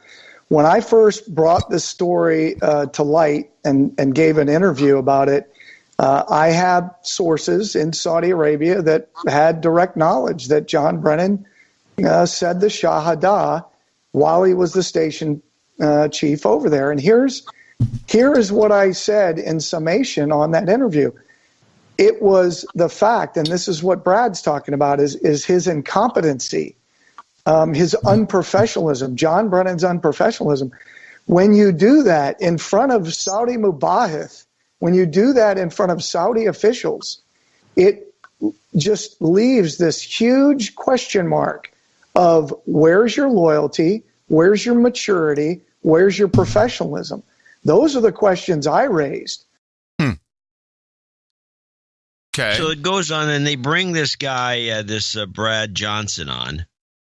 They go back and forth. He was obviously on earlier. And Brad Johnson he's the one. We knew the guy who was there to witness it because we had a clip of him some time ago, like a couple of years ago, on the show. But this Brad Johnson character is really interesting, and this is the Brennan Converts to Islam on podcast 1. There's that video of John Brennan giving this little talk there. Everybody look it up. Just look up John Brennan on YouTube. Says Islam is a religion of peace and jihad, whatever. It's a 3-minute clip. And he's just on fire talking about Islam being a religion of peace, and he's speaking Arabic. And I've studied fellow travelers all my life, and that euphoria that he's in, it's a typical fellow traveler that's worshiping the totalitarian entity that he's in front of. It's just a very creepy video. Let me go to you, Brad. Hopefully you'll say what you think of that video as well. But let's begin, Brad. What did you hear while you were at the CIA about Brennan's conversion? Well, that it's true. I mean, I do have, I would say my information is similar to John's. I have a close personal friend I've known for nearly 40 years who was there, speaks Arabic and so on, and says he personally witnessed all of this. So I believe it's true. Now, that's not firsthand knowledge, it's secondhand knowledge, but it's secondhand knowledge from someone who was there, who I know was there, and had access to know. And I'm fully convinced that it's true that he converted to Islam. I have a couple questions. First of all, when this guy says fellow travelers, does he mean fellow Muslims, people who've converted to Islam? I'm not quite sure what he meant by that. I think what he refers to, this actually goes back to the days of the communist scare in the 50s, and fellow travelers were people that were subversives. Oh. And you could spot them by their kind of zealotry, and it's a style that indicates that they're really not they're on a specific side of things. And just in the back of the 50s would be the communists, the old communists. And fellow traveler, if you look it up, is really referring to just part of a group of kind of, I wouldn't call them creeps, but people that are not creeps, not really on your side, and he's working for the enemy. Mm-hmm. And secondly, Okay, so he converted to Islam. He was station chief, and he learned the language. He started to read a bit. It's like like people go to India and they come back all enlightened. You're like, I'm a Swami Gumi, and what difference does it make? So the guy's Muslim. Does it matter? He's the CIA chief. He's not supposed to be changing religions in the middle of his gig. And then, of course, after turning, is that in the handbook? It better be. And then in the bigger scheme of things, since some people believe that Obama was a Muslim, that's why he put him as the head of the CIA. Because in fact, he may have been appealing to Obama by switching religions. Somebody may have told him that Obama's a Muslim and he's like working for us. Now, with that in mind, you have to listen to this part, which you've heard none of this even suggested anywhere, and this is where Brad continues. I do want to take a little bit different take on some of this stuff. I think that Brennan is still extraordinarily active within the intelligence field, and I think the fact that his clearance was taken away was a fabulous stroke of genius on the part of President Trump. It was really, I think it's going to be extraordinarily helpful, and let me explain why. They just named a new deputy director of the CIA, a guy named Vaughn Bishop.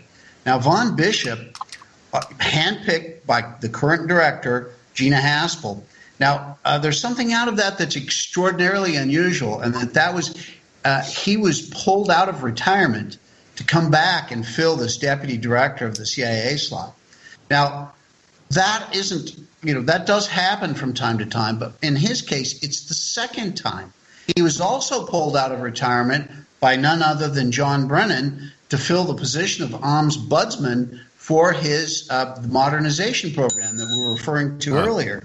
Now, that's one guy. There's another guy now who's the chief operating officer, the COO for the CIA, a guy named Andrew McCridis.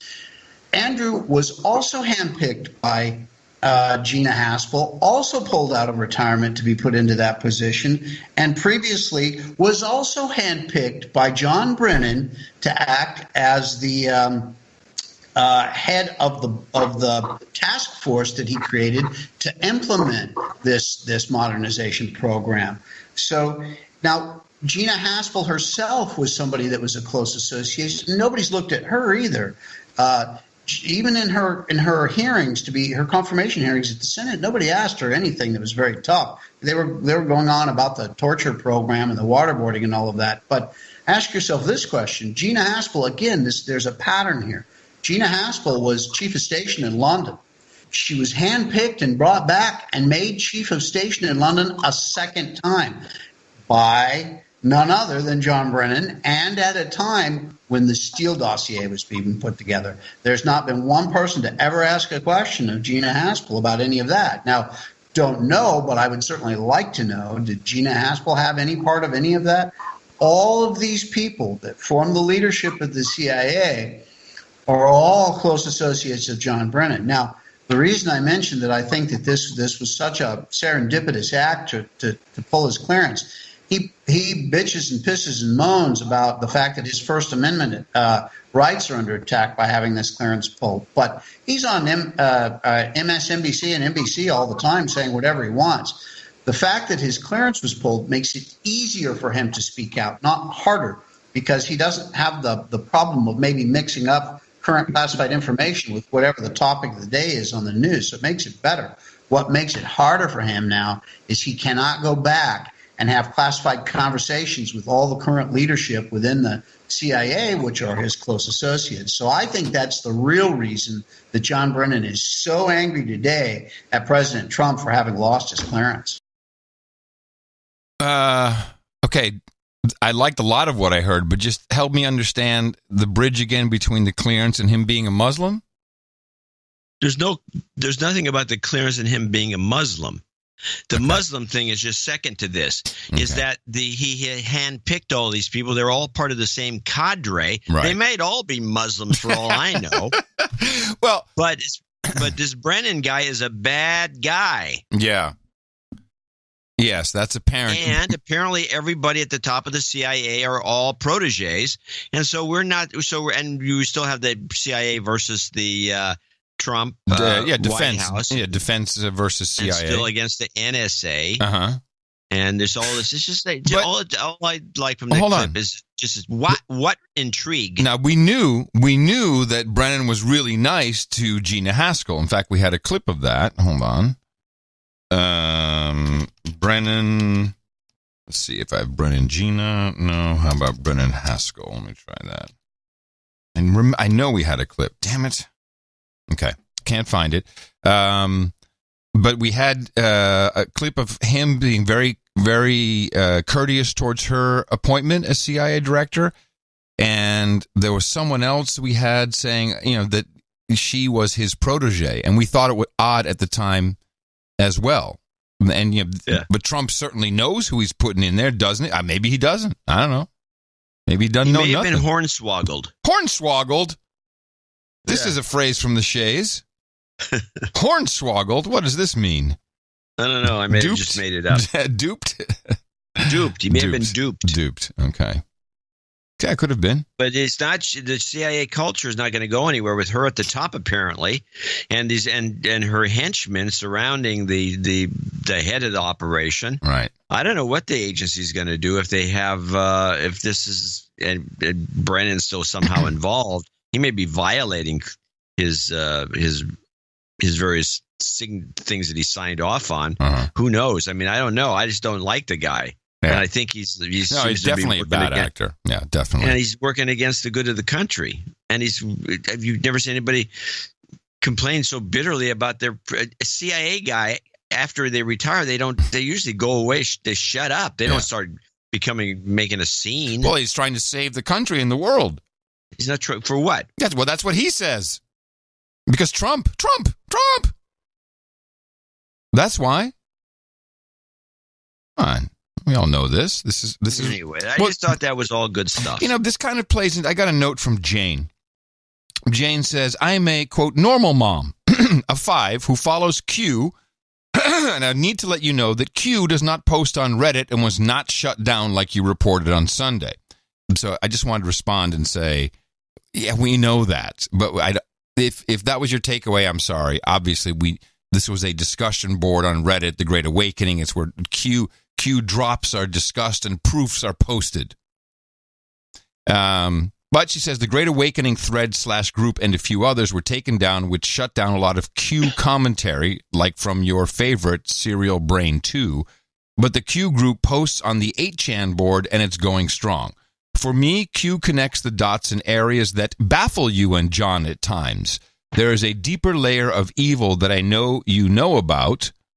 I don't mean to joke because this silent civil war that's been going on since Trump won the presidency is real, and Q has motivated so many to research and think critically. Thank you for wearing your Q goggles sometimes. It means everything to me.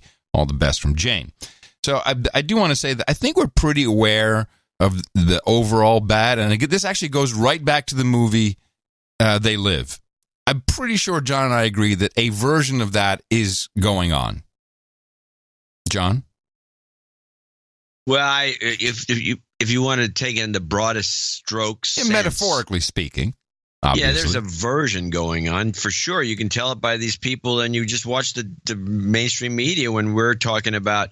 Well, how about the redacted tweet, the redacted text messages? Journalists are saying, no, we don't want to read the scoops. What is that all about? Yes, this is a thing I pointed out in the newsletter, and it's been pointed out by many a person, is like Trump is going to unclassify the FISA warrant and a whole bunch of other items, and the journalists are all bent out of shape because they're I don't know what they're afraid of. I think every one of them is a paid agent. And they're paid to say this because there's no journalist in his right mind that wouldn't want to see more and more and more. I mean, if you're a journalist, you want to get right in there. You want to see the secret documents. You want to be able to analyze all the papers. You don't want to, oh, no, they're releasing more stuff for me to have to, unless you're just lazy. And nobody's that lazy. I mean, that actually makes you less lazy because here's the document. You don't even have to do any work. Just copy and paste. It's perfect for journalists. So there's a couple of scary things here. One, it's actually, I find it scarier. It's scarier that the journalists may actually have been so brainwashed into not wanting for this to be released. That is absolutely possible, John, that it's just a complete amygdalitis and people have gone insane. It's possible. Or the matrix has been reprogrammed for some, the simulation. Or as you say, they are lazy, which, that can't be true. But then if they're really in Mockingbird and they're really on the payroll, we need to make a list. I'm sorry. I've been making a list all along. I mean, we do have some people on the list. Who do you have on the list? And we need to call this the list. And I want a list, and I want this list of people, because this is the clearest way. So the list will contain people who are either have mental issues as journos, and we call it the LibJo list. Ooh, I love that LibJo list. Somebody register libjolist.com. It's not the LibJo list. I mean, there's lots of LibJos that are super LibJos that aren't on the payroll. Okay. Yeah, but all right. It can't be the LibJo list. It can't be the LibJo list. Well, I need a name. Okay, we'll come up with something. Someone will figure something Suspicious, fellow travelers. Fellow travelers.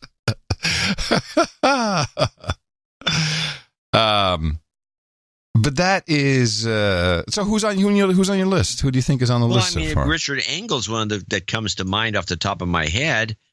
Who did that phony report where he was supposedly kidnapped or something? Yes. Yeah. And then he was one of the guys that came out strongly against Dianne Feinstein wanting to release the torture report.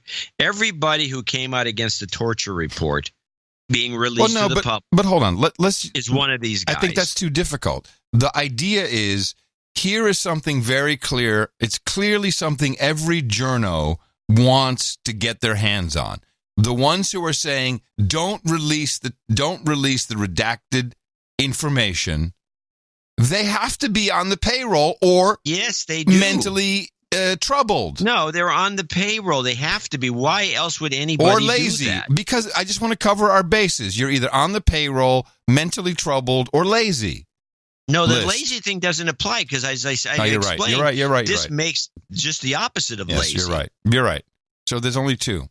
Spooks or sick? I don't think there's two. Okay. Spooks. So who is on the list? Who do we have now? This is the time to compile it. That's my point. For this case we have to start looking only. now. We can't do it during the show. We just have to start looking and see who's bitching and moaning the most. I would say, just off the top of my head, I would probably put Paul Krugman on there. I would look at all the New York Times guys and the Washington Post guys who would continually bitch and moan about the president. And if they bitch and moan about him releasing this stuff in any way, they should be on the list. We can call it the B list. I like that. The B list. B list? It's kind of good. B holes. All right. I'm reading Troll Room. Onward. To something from your state, which I thought you would have covered this. I'm very happy you don't have these clips because I got them. This was an extraordinary exhibit of words do matter. How a story as big as climate change and man-made climate change, anthropogenic global warming itself, but anthropogenic global warming, man-made climate change has now morphed into just climate change, but which is a disservice to anyone viewing these programs that pass themselves off as news. Because the issue is not climate change. There's not so much a denial of the climate changing. There's denial of what causes it. But when you shorten that, you do a disservice. And then when you take it down, they're not saying CO2, but just carbon. It becomes really not the truth anymore. And Andrea Mitchell on MSNBC sat down with Jerry Brown at the global climate thing, Al Gore's... what is it called? I have no idea. Yeah, it's the climate something or other. Climate summit. Troll room. The chemtrails summit. The chemtrails summit.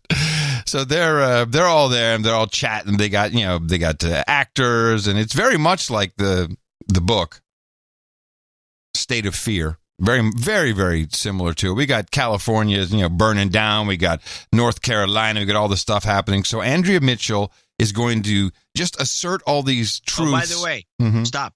Stopping. She has to be on the list because she's one of the first people to bitch about Trump's releasing the documents. Yes, she is way on the list. So she sits down with your governor, Jerry Brown, and you really have to listen. The words matter. You have to listen to the way they're talking about what should be man-made climate change, anthropogenic global warming. It's hard to say, but as a news person and the governor, you've got to be always a little accurate. One of the mistakes they made. Yes. And listen to her lip smacking, too. It's disgusting. California's Governor Jerry Brown announcing late Friday, in the face of global warming, of climate change, and of what he calls the lack of a federal response, that the state of California is going to send its own satellite into orbit. Hold on. It's the Global Climate Action Conference. Conference is what it is, John. Not the summit, the conference. Okay, we're back to Andrea. Lack of a federal response, that the state of California is going to send its own satellite into orbit to track the progress of climate change. I love that little flub there, track the progress of climate change. I'm not quite sure why, but I just like it. Of California is going to send its own satellite into orbit to track the progress of climate change. Which, of course, is causing hurricanes to be stronger and more severe. Wait. Just so you know, climate change, which, of course, is why hurricanes are more severe and everything's just horrible, which is not true. We haven't had as many storms as we used to 15 years ago. Florida's been on constant watch. Yeah, we get a doozy from time to time, but no, just listen to this non-truth. This is not proven. Progress of climate change, which, of course, is causing hurricanes to be stronger and more severe. When was this asserted, John? As scientific fact. That was asserted right after Katrina. After one whopper, they said, this is normal now. Every year is going to happen 2 or 3 of these things, and then nothing. For 10 years? For most of this show. And now we have the new phenomenon. I wish I had a clip of it. There's a guy going on about, the new thing is these hurricanes, because we have 2 in a row that were kind of like this. Yeah. It's not the ones that hit China by any means, Ooh. But we had this 2 in a row. One of them that goes, it kind of craps out. The thing is like a 5, it's a 4, it's a 3, it's a 2. Oh, it's no, it's a storm. And then it craps out right on top of some town and dumps a shitload of water. Right. This is what happened in North Carolina. Oh, here it comes. It's a 5. It's going to be worse than a 5, a 4, a 3, a 2, a 1, and it dumps water. And now the thing is, I heard this guy going on and on about, well, what we've determined is this is going to be the way it is from now on. These storms they're not going to pack a wallop except water. And what we figured out is that because of the warm ocean, and the warm ocean, by the way, was always used to say, the warm ocean is going to create violent storms because it's all this energy. It's going to be sucked up by the hurricane. It's going to drop it all over the place. No, not anymore. The warm water is going to put a lot of water in the system. And so when the system craps out, it's going to dump all this water from the warm ocean onto the town. These guys, they just keep changing it. I mean, it's like my mud flats, which have been here for 100 years. It's because that was, if you remember this one, would turn out that Australia is some sort of a massive sponge that has been soaking up extra water. Come on. Does anybody see through this nonsense? No. Stock market analysis.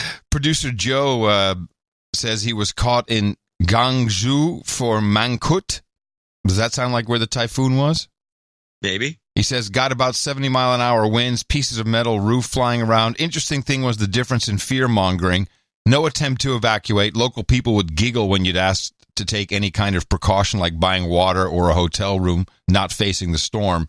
There were a couple of hours of power failure at its worst, says Joe. I'm not quite sure where he was, but he didn't see it was such a big deal. Let's continue now with Andrea and Jerry at the climate conference, because they do address a lot of what you just mentioned. Which, of course, is causing hurricanes to be stronger and more severe. I talked to Jerry Brown at his Global Climate Action Summit late Friday. Summit! A gathering of they say summit. You're right. State, local, and world leaders. We're in the midst of hurricanes and the aftermath of hurricanes, and you still have the President of the United States denying the science of climate change. How do you counteract that? So here she says, denying the science of climate change. That is such an abbreviation. Can I just am I just ant fucking with this, or is this really not okay? It's not okay. You are a little bit, but not to an extreme. This has been going on. But it's like these people are grasping at straws. Yeah, let's listen. Just like the guy, the magician, keeps the plates and spinning, and he's keeping all the plates in the air. Denying the science of climate change. How do you counteract that? Well, first I want to say it's really extraordinary that the president can deny science like that, but he's done so many other. What's the word? I don't even have an adjective. So it's amazing. We have an entire list of adjectives on the rotation. He can't come up with one. Your governor can't come up with one shitty thing to say about Trump like that. But he's done so many other. What's the word? He's going to say terrible. He can't come up with anything. Adjective. So it's bad. He's and bad. How we counteract it is with this climate summit, with normal people respecting the truth and communicating that with other normal people and combating the president of the United States in what are lies, distortions, and quite frankly, bizarre behavior. So we have to keep at it, and I'm glad you gave me a chance to answer your question, because we can't say it enough. The president is just wrong. I'm so concerned for you. I mean, you live in California, you're walking around with that attitude. What you just heard your governor say is you're not normal. People are going to go like, it's Dvorak. He's not normal. Nobody in California is normal. That's the kind of the beauty of it. Let's listen to some more from climate expert Governor Jerry Brown. The hurricanes are more severe. The wildfires are more severe. The storm surge is worse because sea levels are rising. Talk to me about what we are physically experiencing here in the United States and around the world that proves that everyone who predicted that this would happen was correct. I would say... So she's just saying random things like fires are hotter, rain is wetter. Prove to me that everyone who said that this would happen was on the money and right. I mean, but that's not scientific, what she's saying there. We're just experiencing the very early beginnings of climate change. The forest fires in California, which are worse than any other time in recorded history. It's really just, unfortunately, it's the beginning. But as the carbon builds up, and it builds up very rapidly, we'll have more drought, more fires, more storms, more intense storms, more trouble. And the worst part is more migration. We're going to have people moving from their land that will no longer produce enough food. Yeah, to Austin. So the world leaders have got to wake up.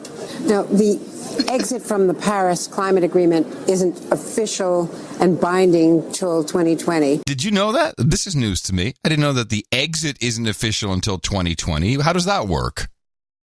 I have no idea.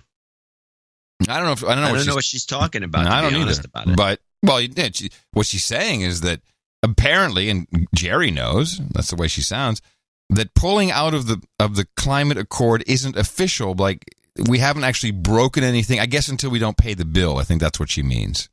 It's like, well, 2020, there's a bill that shows up, and we don't pay it, then I guess we're really out. Moving from their land that will no longer produce enough food. So the world leaders have got to wake up. Now, the exit from the Paris Climate Agreement isn't official and binding till 2020.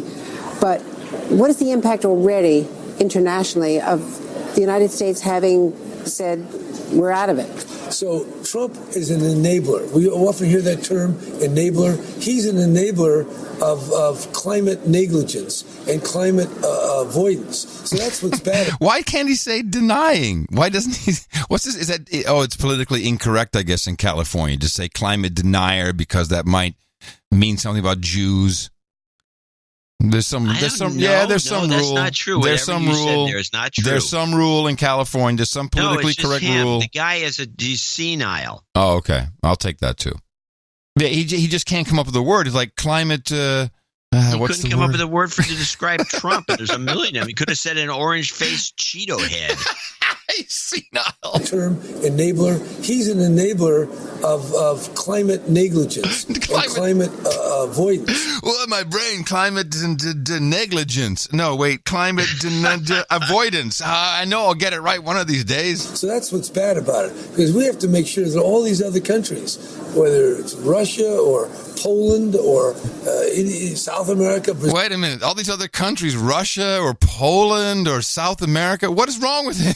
What? He's going off the rails. He's going nuts. And climate Jerry Brown, avoidance. So that's what's bad about it, because we have to make sure that all these other countries, whether it's Russia or Poland or South America, Brazil, India, whatever India, did he? Everybody's got to step up, and the President of the United States should be the cheerleader, the exemplar, and instead he's the saboteur. And that's tragic. Saboteur. He's a saboteur. He should be the exemplar, except this is how elitists talk. Who is he trying to connect with? He is an exemplar. He should be the exemplar. Instead, he's a saboteur. He said he should be an exemplar. He should be an exemplar, not a saboteur. That's not English. Jerry, that's not how you connect with people. Exemplar. Call him the Cheeto head. That seems to work. All right. Cheeto head's better. And then he goes to what I think is just a pure threat. As a governor, how do you feel when the President of the United States says that nearly 3,000 people did not die in Puerto Rico? Now, this is my favorite lie from Andrea. Instead of saying there's a discrepancy of what people died from, because the people died, everyone agrees that almost 3,000 people died. The question is, since they were the same, almost a difference of 64 between the previous year, did everyone die because of Maria? And that was done through a scientific study by going past houses and say, "Hey, did you die because of the hurricane?" I mean, that's if you go to search.na show notes, you can find the document. So now it's just become nobody died. It says that nearly 3,000 people did not die in Puerto Rico, even though it was the result of a scientific study, and says that it was a Democratic conspiracy to claim all these deaths. Well, the problem is am I crazy? Do I just hear this in a different way than most people? What? I mean, if you haven't really thought about it and you heard Andrea Mitchell say this, you think that Trump was denying actual dead bodies. Yeah. But that's what she's saying, yeah. Yeah, but that's not the truth. No, of course it's not. None of this has been the truth. In fact, this is all we do is track this sort of thing. It's sad podcasting. Conspiracy to claim all these deaths. Well, the problem is we never had a president. Hold on, stop. There's another new element. Okay. Did he say it was a conspiracy to claim all these deaths? She said. No, Trump claims that it's a conspiracy. A Democratic conspiracy. Let me hear. And says that it was a Democratic conspiracy to claim all these deaths. Oh, he never said that? No. He said it was a Democratic conspiracy to claim all these deaths. He never said that. No, she's full of crap. But you know what? They just pump these memes out like there's no tomorrow. Yeah, but this this is not credible, and this is damaging because it's people misinformation. Believe it. Mm-hmm. Hey, well, the problem is we never had a president who is engaged in this kind of behavior. I mean, he's not telling the truth. He keeps changing his mind. He's, sabotaging the world order in many respects. So it's unprecedented. He's sabotaging the world order in many respects. I'd like to know which respects he's talking about. Well, in many respects, many of them. There's this one, there's that one, the one over there on the wall. There's many respects. He keeps changing his mind.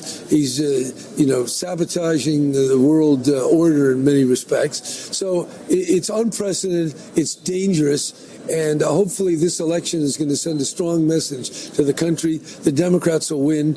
And then Trump, something's got to happen to this guy. Because if we don't get rid of him, he's going to undermine America and even the world. Something's got to happen to this guy if we don't get rid of him. What? Arrest that man. Seems like a threat that the Secret Service should be looking into. Arrest that man. That's not okay. Listen again. Trump, something's got to happen to this guy. Because if we don't get rid of him, he's going to undermine America and even the world. Something's got to be done. Someone's got to get rid of this guy. Something's got to happen to this guy. Listen again. Oh, I have to. reload it. Hold on, I went all the way to the end. It's the end of the clip. I gotta hear As this a governor, how do you... To the country, the Democrats will win, and then Trump, something's got to happen to this guy. Something's got to happen to this guy. Or something's gotta, or something's gonna. The Democrats will win, and then Trump, something's got to happen to this guy. I think it says gotta, not gonna. And it makes sense in context. Something's got to happen to this guy. The Democrats will win, and then Trump, something's got to happen to this guy. Because if we don't get rid of him... he's going to undermine America and even the world. He's going to undermine America and even the world. He must die. This is what the guy is threatening him. Unless it's a call for arms. I mean, it's a lot more of a call for arms than Alex Jones. Alex Jones. Alex Jones saying if you got a gun next to your bed, you might have to pick it up. All right. Unverified Jerry Brown. We don't recognize him anymore. This is crazy. You got to ISO that. I will. That's unhinged, man. I don't care who says it about which president. That's just unhinged. I'm going to show my support by donating to No Agenda. Imagine all the people who could do that. Oh yeah, that'd be fab. Yeah, on No Agenda in the morning. And we do have a few people to thank for show 1070. 1070. Including and starting with Sir Donald Borowski. He is the... Sir Donald of the Fire Bottles, Viscount of Eastern Washington State, WA6 OMI. Oh, 73s, Kilo 5, Alpha, Charlie. And he came with 1, 2, 3, 4, 5, which is usual, but he also dropped off a note from the United Federation of Planets Starfleet Command. Gents, great shows lately, including the interview show that John put together. Adam, thanks for the clip of Judge Napolitano, where he states that the FISA court approves 99.97% of all warrant requests. What a farce. Cheers and beers. Yo, cheers and beers. Then Daniel Kepler comes in from Phoenix, Arizona with 1, 2, 3, 4, 5. No note. Of course, it doesn't need to be at this level. Robert Brooks, $100 from Columbus, Ohio. He also needs some F karma, so we'll put that at the end for him. F cancer karma. It's F karma day. F cancer karma. Ebony Kuzyakov.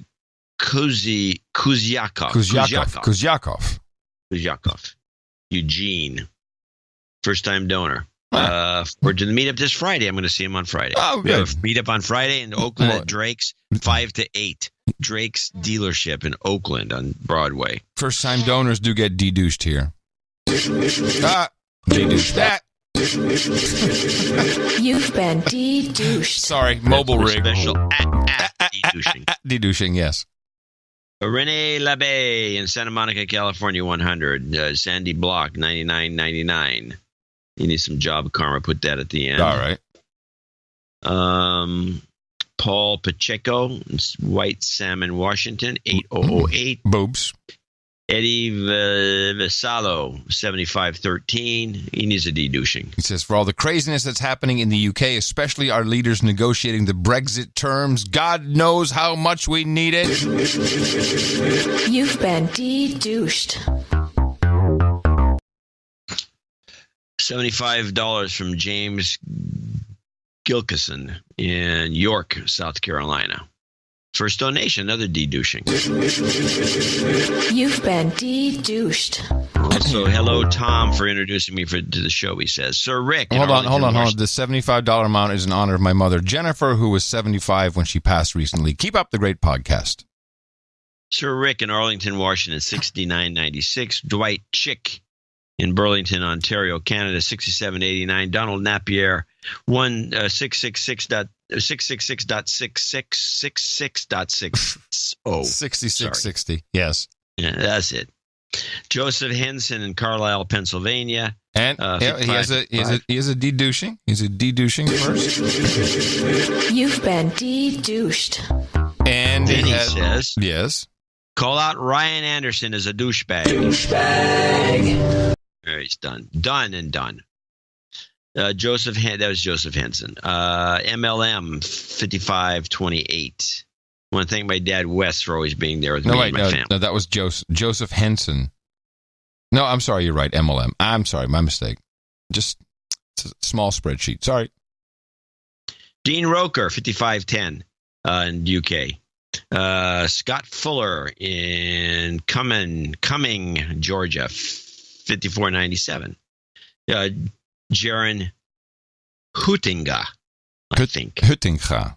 He's actually Sir Geronimo's from Greece. From Greece. 5997. That's for my birthday. Thank you. Courtney Vandenberg in Brombachtel, Deutschland. 5497. Congratulations, Adam. Oh. Aaron Lambert in Tumwater, Washington, 5497 is another one of your congratulations for Adam. And the keeper. Beth Bradshaw, also in Ladson, South Carolina, also 5497. Andrew Benz. Aaron also needs a jobs karma. Put that at the end for you. Andrew Benz in Imperial, Missouri, 5005. Dalit Zanguzen in Bellevue, Washington. I hope. 50. These are all $50 donations, name and location. Max Meza, Michael Rulin in Austin, Texas. Scott Lavender in Montgomery. Needs a dedouching. First time contributor. You've been de-douched. Yeah. And not for me, a big JCD fan from Tech TV and Twit, but only got hit in the mouth a couple months ago. Thanks for all you do to keeping me entertained. Well, thank you, Michael, for understanding the system so quickly. Scott Lavender in Montgomery, Texas. Thomas Dillon in Laverne, California. George Wuchet maybe, in Universal City, Texas. There's a Universal City in Texas. Andrew Guzik in Greensboro, North Carolina. Eric Mackey in Lawrenceville, Georgia. And last but not least, Joel, I think it's Sir Joel DeRune in Savannah, Georgia. I want to thank all these folks for helping us out on show 1070. Yes, and I think there was another.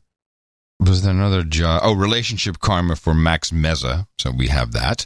And I also got an emergency night jobs karma. As you know, if you're in the peerage, we do break for our knights and other members of peerage. Adam in the morning here from the Black Hills of South Dakota. I donated last Thursday to try to obtain jobs karma and continue necessary contributions to the podcast. I didn't hear the jingle on Thursday. It may have happened during the closing of the show, and as you noticed, some people had 33 minutes missing, or 31 point something, close to 33 minutes. That was a glitch, of course. I hate to be a bother, but I really need this job I recently interviewed for last Thursday. It's currently deciding on hire. That's an interesting term. It's currently... Okay, so I guess the firm is deciding on hiring. Please grant some job karma. I hope then I can write back with another great story of NA karma. Whichever way it may work. Regardless of the job, I continue to support whenever possible and really do appreciate all the work that goes into the show, the content production. Episode 1 listener and knight, Sir Stone. So yes, of course, for everybody, we have quite a little combo here. Jobs, jobs, jobs, and jobs. Let's vote for jobs. You've got karma. Thank you all very much, everybody who also donated under $50 for reasons of anonymity, or you're on one of our many programs. We had the 33 a month, the 1111, the 1212s. We got some 4s, all kinds of things. Go to our donation page at Dvorak.org/NA. It's your birthday. Well, how about that? Out of habit, I hit the birthday jingle, and we have no birthdays for today. Happy birthday, nobody, from the No Agenda Show. It's your birthday, yeah. That was a fail. We do, however, have a one knighting, so if you can grab your best blade for... Hello? Yeah, guys, over here on the right side of the room. Okay. I got it. My goodness. All right, let me get mine. Yeah, I got it. We're all set now. Hey, Gene Witch, come on up on the podium here. Guys at Gene Witch, that's right. You have supported the best podcast in the universe in the amount of $1,000 or more. We are eternally grateful for that. And, of course, we have a coveted spot for you here at the night of the No Agenda Dames and the Knights, the Round Table, and I hereby pronounce the Sir Gene Witch, Knight of the No Agenda Round Table for you. Of course, we have the Hookers of Blow, Rent Boys, and Chardonnay. We've got Cross Ship and Cane Breaks, Chilled, Polish Potato Vodka, Boban, Stinky Tofu, Cooper's Pale Ale, and Kangabangers. We have Sparkling Cider and Escorts, Bong Hits and Bourbon, Ginger Ale and Gerbils, Breast Milk and Pablum, and Mutton and Mead. And Mutton and Mead. Go to noagendanation.com/rings. Eric the Shill will be happy to provide you with everything once you give him your ring size. Nice little set of things you've got going on there. So this little guy, yes, is a kid's toy. It's actually not for me. Oh, unlike all the other stuff. Hey, listen to this. I got some feedback I want to share. So you got to stop the noisemakers. Okay. On Sweden. So, because we've been tracking what went on with Sweden, with the election. We've been listening to these guys with a Deconstructive podcast, which, we like. We like what they're saying. They taught us about the 16,000 barbecues a year. And so we got a little pushback from Emil. But I want to share what he said. He says, as a Swede, I have some thoughts about the comments on the previous shows. First of all, the guys have taught me a lot about how to think about. You guys have taught me a lot about how to think about the news and the media. The podcast guys you played from Sweden have a lot of good points, but you have to realize they are a bit Alex Jones. Actually says Alex Johns, which is kind of funny. But I think we kind of realized that, or at least we were open to the idea that they were pretty radical, certainly for Sweden. He says, the shithole country. Yeah, guy is buying into the doom and some gloom scenario. He says, yes, Swedish Democrats are more or less a cross between the moderate and the social Democrats. The only thing is they are harder on the immigration question. But in the months running up to the election, the Social Democrat Party became a little more mainstream. And then the S&M Party, they have an S&M Party? Yeah. I was not aware of this. This sounds like a fun party. The S&M Party started to say that they would go towards less immigration. If you look at Sweden with the no agenda lens, yeah, we're a shithole country and shithole Europe and the shithole world. We do have a party called the Liberals, and they are afraid of Russian intervention and want us to join NATO and the New World Order police. By the way, I work at Volvo. We still do make great cars. I think that may have been the issue all along. Oh, yeah. Yeah, you were insulting. Well, I wasn't insulting. Yeah. That wasn't me. That was one of our producers wrote that in, not me. Oh, okay. I didn't insult him about the Volvo. I've been looking at Volvos. You said something like, oh, yeah, that's a car that is a really cool car if you're over 50. I did not say that. Did not. Well, somebody did. No, I didn't say that. No, our producer said that they don't come with a temperature gauge anymore or a dipstick. Well, that's most car. Well, that's not true. My car does, and it's a Lexus, but it's pretty old. But it's still a modern Lexus with a hot V8. Yeah, baby, hot V8. Ah, yeah. I want to talk about your Lexus in a minute, but first to finish this up, we were shocked. I mean, just shocked to hear that dental is not free in Sweden. I mean, this is not what we've been told. And guess what? No dental in Denmark either. Oh, wow. And 75% of the bill for glasses and eye care is also private. What? Isn't this the super cool Denmark, Sweden, Scandinavia, everything's free, yeah, high taxes? Free. No. It was not true. Well, then what are they doing with all their money? Spending it on their teeth. They usually have good teeth. Talking about the tax money. Oh. What are they doing with the tax money? Hey, I don't know. So, let me see, where is this? Yes. BBC World Service. Now, your 20-year-old Lexus. No, it's older than that by now, isn't it? How old is that thing? 25 years old. I can almost get an antique, California antique plate. Well, let me tell you want to hang on to this because I think that, now, I'm from the future, and I'll move into a little bit of OTG here. By the way, I must say that I have discovered in Europe having an OTG phone, and usually a small, classy-looking one, is seen as a what's the word I'm looking for? It's cool. No. It's seen as a display of success. You've made it. You don't have this. You have just a phone for important people calling you, maybe a text message. That's it. Oh, so you're not just hanging on the phone all the time like some loser. Yes, it is seen as a display of success. I'm liking this. And it makes sense because, and I'm so disappointed. I didn't know. It came out probably the day we left. This company, Punkt, P-U-N-K-T, in Switzerland came out with the MPO2, which is it's a minimalist phone. It just does calling. You can do text messaging.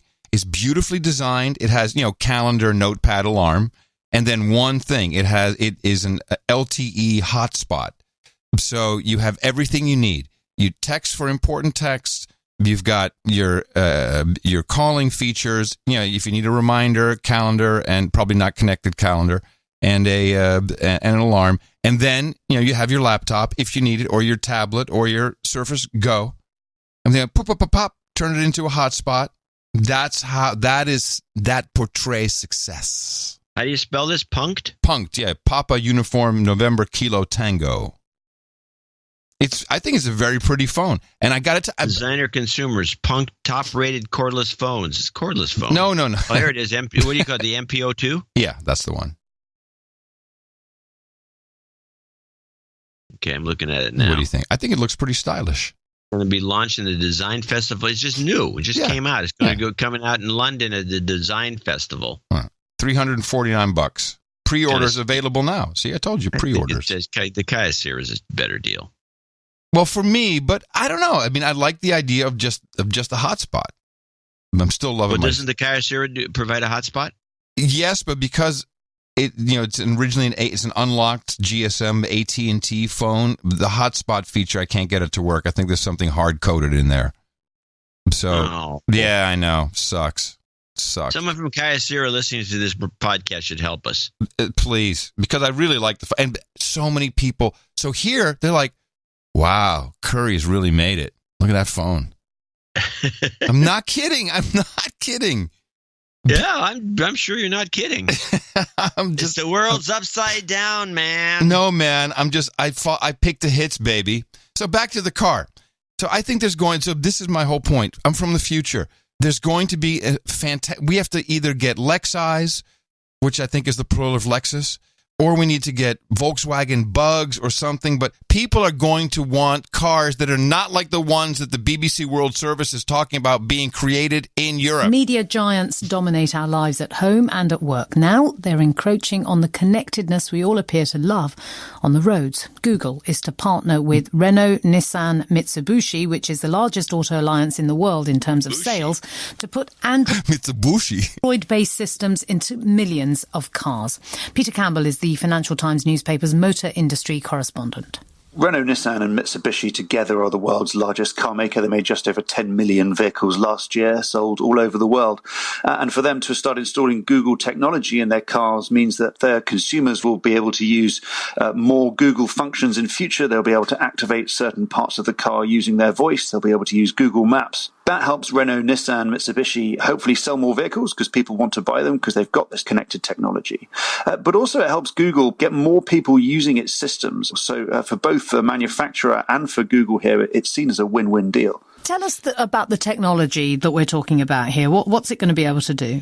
What we do know is they're going to be Google's voice assistant. So what you currently find on its Pixel phones or its home systems will go into the cars. That means you can activate certain parts of the car using your voice. You can probably turn the music up or down. You can activate the air conditioning, maybe open the sunroof. And in future, they'll start building other functions using Google's technology as well to put into the car. Now, there'll also be new apps that can be developed to be used in the car. The ultimate aim in this is that people can still have the same level of connectivity while driving that they have while walking around with their mobile phone. Because what people hate most of all when they're used to using their mobile phone almost all the time is to feel like they're being unplugged when they're driving. Is what we're talking about a race with... Seriously? People, you know what, John? I think it's true. You think the epidemic of cell phone mania and just this disorder of people walking around looking at their phones, oh my God, go to a couple of airports, go to the train station, just walk on the street. The zombies are among us. It's very, very, very bad. We've become the ultimate wetware now. Oh, got to stay just as connected when you're in the car. To me, it's no different from the Matrix. You know, the thing goes in the back of your neck. You're connected. Because what people hate most of all when they're used to using their mobile phone almost all the time is to feel like they're being unplugged when they're driving. And they even use the same terminology. Is what we're talking about a race within the industry as well? Because there are other manufacturers who are doing similar things, Ford and VW. Yes, that's absolutely right. Lots of manufacturers are trying to install connected features in their vehicles. I mean, increasingly, people aren't buying cars on the basis of horsepower or performance or anything else. What they want is a car that makes them feel as connected as possible. And so Renault, Nissan, Mitsubishi want 90% of all their vehicles to be connected to the internet by 2022. And a lot of other companies have similar ambitions. Ford is working with Amazon's Alexa to install that in all of its new cars as well. Oh, no. This has to stop. There has to be... We're going to have reverse... the Alexa in a car? Yes. Oh, brother. But we need to have, reverse options. Take that out. But you know they won't let you. You know they won't let you. Thank goodness the BBC, during this clear automobile advertisement, at least put some journalistic integrity into it and said, hey, does anyone mind? When you talk to people in the industry, do you get a sense that they are picking up at all on any anxiety in terms of the dominance of Amazon and Google? Anxiety on the dominance of Amazon and Google. Any anxiety? Yeah, it's creepy, lady. Anxiety in terms of the dominance of Amazon and Google. You know, we are now connected in our homes, in our workplaces, and now in our cars. Well, there are two very real considerations that come from this. One is around data.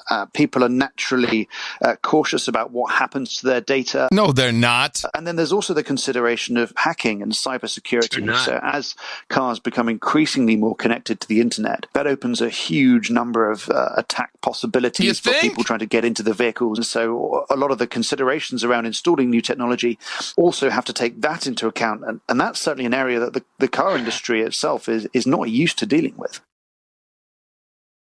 I am the voice of Professor Ted. This will not end well. That's terrible. But that's what people want. I think a lot of people do want exactly what he said. They want they love the Alexis. They might as well have it in the car. Alexis and Alexis. So I think there will be a demand, medium term, for cars that just never had this crap built into it in the first place. There will I think there's a demand for cars that don't have the black box. Yes, well, all of this stuff, and I believe there's a black box. I'm going to do my spiel. I do it once every couple of years. Do your spiel. Spiel away. The black box, which is in the car. To see, they bring it out once. Well, you got into an accident. We found the black box. The guy was speeding. One of these days, when the tax revenues start to dry up, and it could start to dry up at any point, it's drying up now in a lot of places.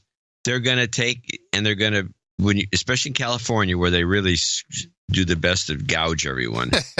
When you go in to get your smog check, they're going to up the ante, and they're going to look at the black box and say, and they'll go to a computer. It'll analyze your driving habits and everything you've been doing. It'll find the places you've been speeding, the places you went through a red light, everything. And they're going to give you a bunch of tickets after the fact. You'll get a packet full of tickets for all the mistakes you made, all the times you were speeding, all the times you were doing anything. And then you also need to pay $100 to get your smog thing checked. And that's what's good. That's the future. It seems to me. That's the only reason you'd have all these gizmos in the car. So it's a way to tax you for, posthumously speeding. And an element of these predictions, which we have made over the course of many years in this program, has come true. From Reuters, I share with you the article from September 19th. John Hancock, one of the oldest and largest North American life insurers, will stop underwriting traditional life insurance and instead sell only interactive policies that track fitness and health data through wearable devices and smartphones. This is a 156-year-old insurance company, and they are now, let me see, I have a quote here somewhere. Policyholders score premium discounts for hitting exercise targets tracked on wearable devices such as Fitbit or Apple Watch, and get gift cards for retail stores and other perks by logging their workouts and healthy food purchases in an app. This is what we call wetware, the CEO said. Oh, I'm sorry, I made that up. But not really. In theory, everybody wins, as policyholders are incentivized to adopt healthy habits and insurance companies collect more premiums and pay less in claims if customers live longer. And of course, there's the obligatory privacy, and consumer advocates and podcasters have raised questions about whether insurers may eventually use data to select the most profitable customers while hiking rates for those who do not participate. I'm shocked someone would think that. The insurance industry has said it is heavily regulated and must justify in actuarial terms its reasons for any rate increases or policy changes. We know that Volkswagen wasn't fudging around with their data, with their little limiters there when they were testing for their emissions. No, this never happens. So they are, let's see, they will be here. It's too early for John Hancock to determine if it's paying fewer claims because of its Vitality program. This is what it's called. They're calling it the Vitality program. Customers do not have to log their activities to get coverage, even though their policies are packaged with the Vitality program. The insurer will begin converting existing life insurance policies to Vitality in 2019. So there's no getting away from it. You need to be tracked. And no coincidence, we get the brand new Apple Watch coming out. And CNBC did a review, and I just got the piece that was most relevant. I'm sorry, you are becoming an actual Borg with this device. The larger screens allow you to see more through what Apple calls complications. I love this newspeak, too. Yes, we call them complications. Since when basically it's a little piece of an app that runs on the watch face, and they have to call it a complication? Why is that? You're John? asking me? Yeah, I'm asking you. I mean, the word complicate, it's a very odd choice of name. I don't know anyone who's analyzed it yet. Of course not. The larger screens allow you to see more through what Apple calls complications, or the apps that run on each watch face. That means you can see the weather, the battery life, create a workout, see your heart rate, see the UV index, and more, all from a single watch face. It's really cool. Yeah, cool. It's really cool. All this It's stuff. really cool, man. Yeah, It's really cool. Really I can see all these things on the watch face. So cool. The larger screens also make reading text, looking at photos, and more much easier. And despite the larger screen size, it didn't feel bulkier on my wrist when I was wearing it. What? He says looking at photos, it makes it easier to look at photos? Yes. How's it easy to look at a photo with that thing? Is this photo's got, in other words, your idea of a photo is 1 inch by 1 inch? It's bigger than that. The screen is much bigger than 1 inch by 1 inch. Those are just the thumbnails. Those are just, he told you in the beginning, the thing is 4 inches. I don't know. It's like a 4 inch. 4 inches? The thing would be like you use it as a club. Hey, look, we all laughed about the iPad as a big phone, okay? People will wear anything from Apple on their wrist as long as it tracks them and shows them cool. You want to see my photos? Look at my photos. Look at my photos. You have to see this video because you see like a thumbnail grid of 6 different photos. And oh, brother. Holding it up to his face like this. Look how cool. It's really cool. It's easier to look at photos. And meanwhile, you're holding your wrist up the whole time. It's very tiring to do this for a long while. All right, let's continue. Despite the larger screen size, it didn't feel bulkier on my wrist when I was wearing it throughout the day or while working out. There are a couple other I have so many lewd thoughts about what he just said. Improvements too. The speakers are also louder, so when you ask Siri a question, you can hear it better. Hey Siri, who won the New York Jets game last night? The Jets lost to the Dolphins yesterday. The final score was 20-12. Oh, that's so important. He's standing in his office and he holds up and he talks to his watch. Hey Siri, who won the Jets game last night? This is sad. It is, if people are really buying into this, it's just sad. And Apple moved the microphone, so when you place a phone call, we can hear you better now through Apple's watch. Then we moved the microphone to a better spot. It's easier for the recipient to hear you. Apple sent me the Series 4 model with cellular connectivity and GPS. This is what we need. We need you to wear this watch. It has cellular connectivity and GPS, but it's just for your benefit. Honest engine. Which means I had a data connection even when my phone wasn't around. Nice! That let me listen to podcasts, send messages, call people, even stream music. Oh, wait, man. There's much more. There's much more, man. Wait. Music, all when my phone was left at home. Apple made another improvement. The cellular connectivity is better because it switched to ceramic, which allows for the signal to travel to the watch easier, even when you're wearing it. So we'll know your location even if we don't have a GPS signal. The Apple Watch Series 4 also runs watchOS 5, Apple's new watch software, which is coming to older devices as well. Wow. watchOS 5 can automatically detect when you start some workouts.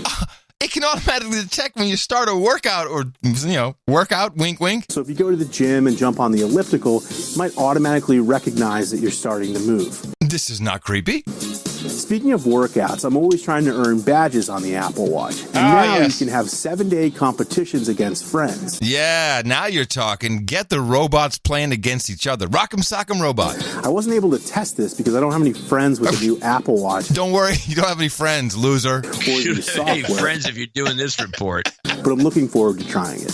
The Apple Watch Series 4 also has automatic slip and fall detection, which means if you slip or fall, it'll automatically contact emergency services if you don't say that you're okay. Okay, let's just review.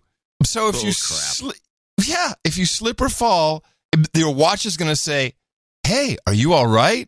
And if you don't respond, it will call 911. I mean, this is robot maintenance. This is ridiculous. With the new Apple Watch or the new software, but I'm looking forward to trying it. The Apple Watch Series 4 also has automatic slip and fall detection, which means if you slip or fall, it'll automatically contact emergency services if you don't say that you're okay. Finally, there's a new EKG, or electrocardiogram, that exists in the digital crown. It's not available yet, and Apple's going to activate it later this year with a software update. But when it is active, you can touch the crown and get a full EKG you can download through a PDF and send to your doctor.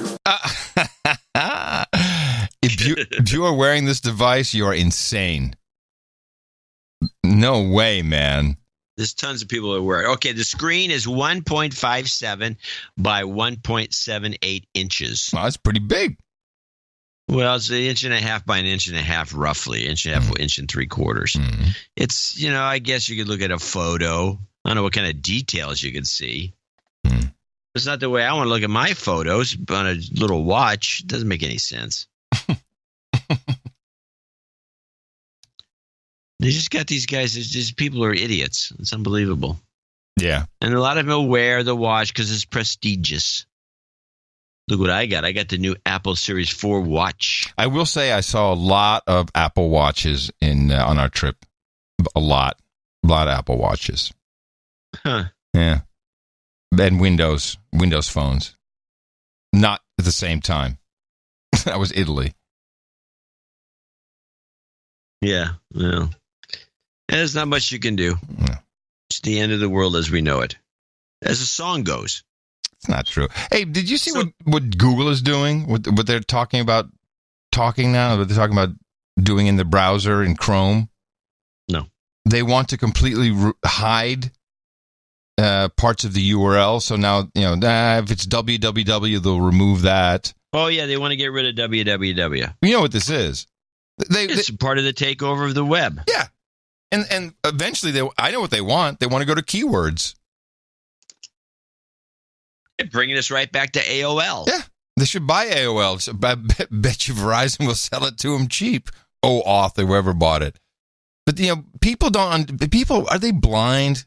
It'd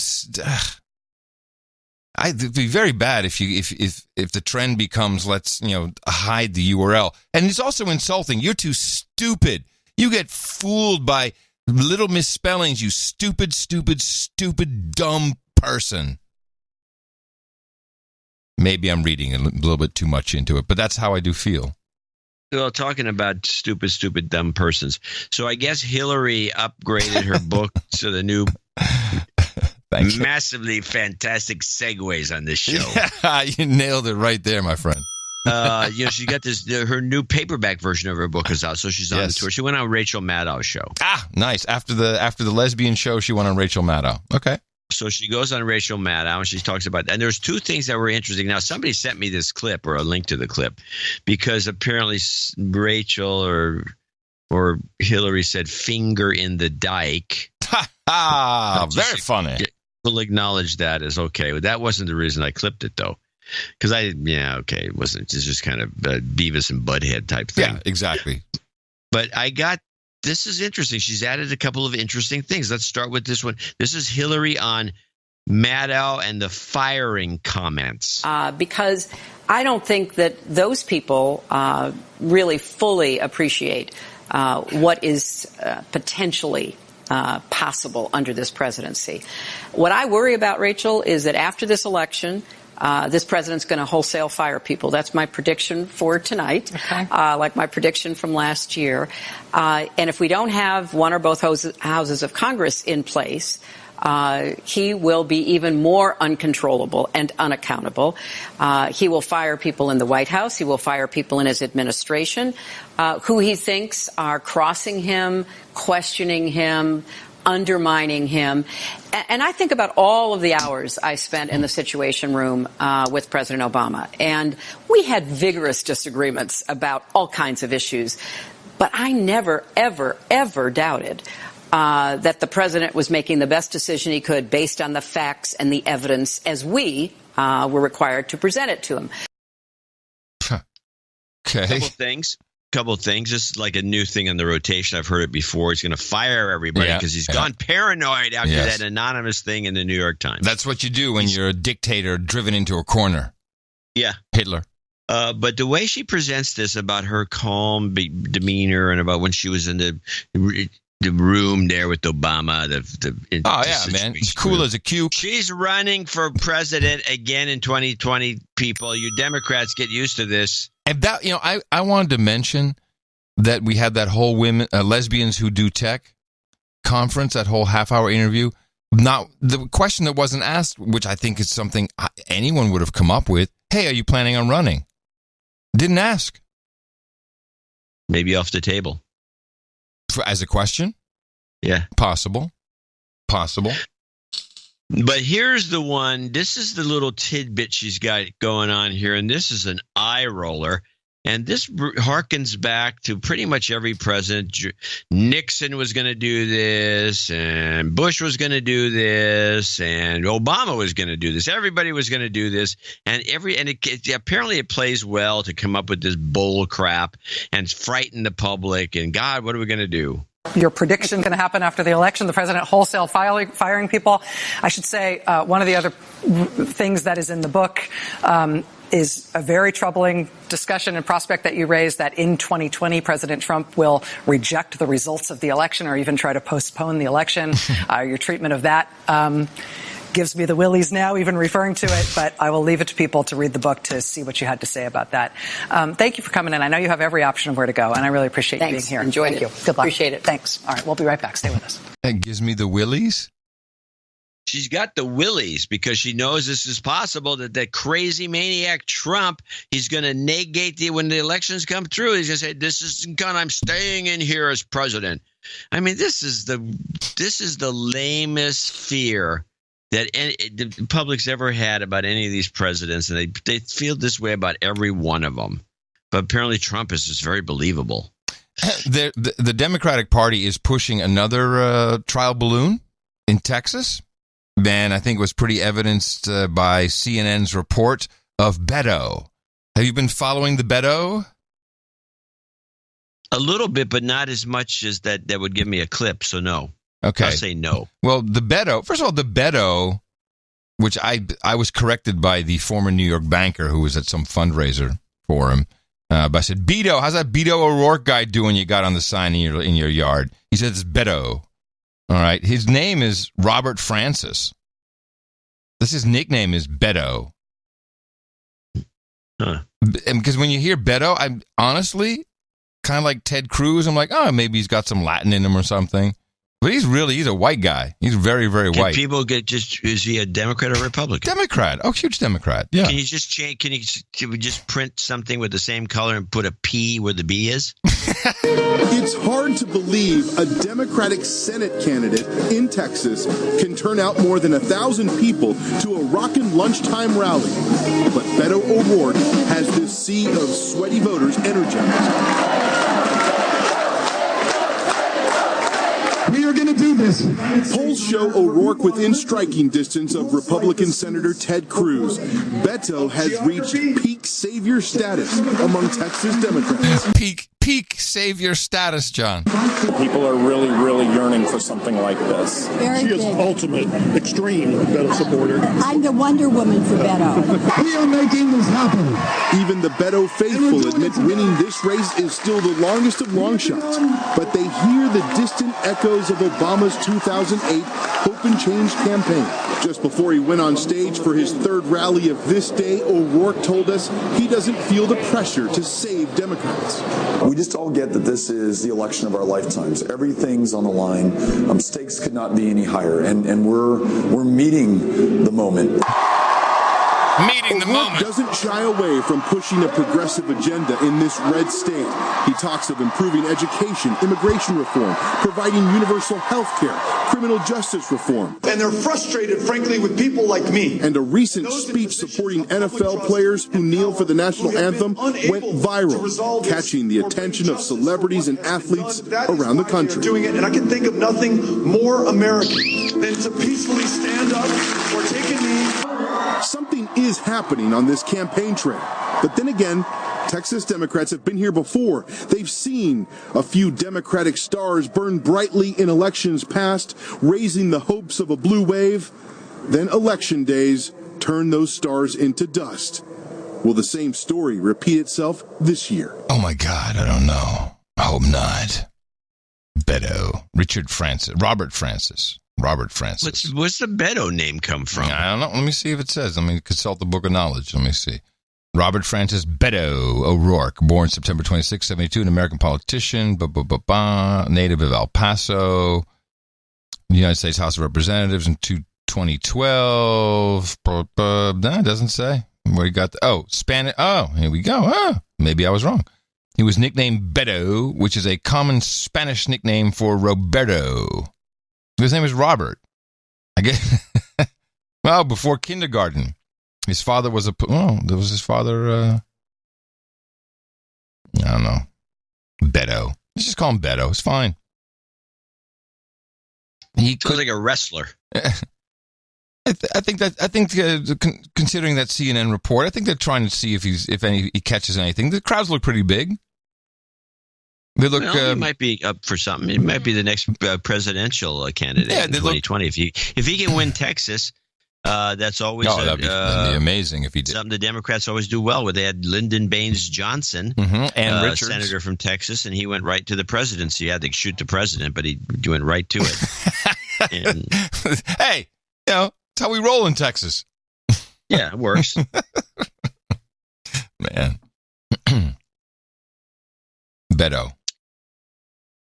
So Bono. I call him, but it's Bono. Everyone calls it Bono. What is he doing now? He's with the Pope, and he's he's having a meeting with the Pope because he's concerned about the pedophiles. Bono and Popo, yeah.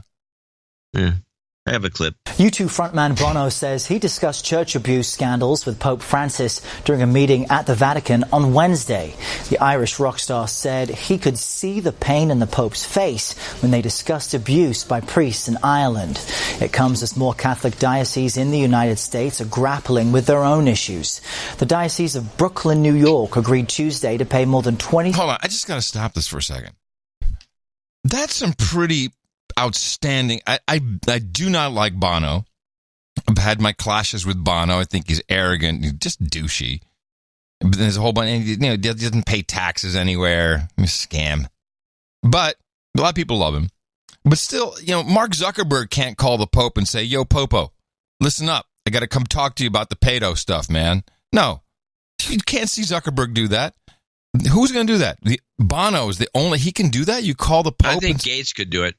Gates, you're right. Gates could do it, but who else? I mean, but Bono's no Gates. It's a very different kind of person. He's a 60-year-old guy with the earrings and the shades, and he draws huge audiences. I think what's her name could do it. Yeah, what's her name? Brad Pitt's ex-wife. Oh, Angelina. She could call. Yeah, but he's like, hey, Angelina can come by anytime.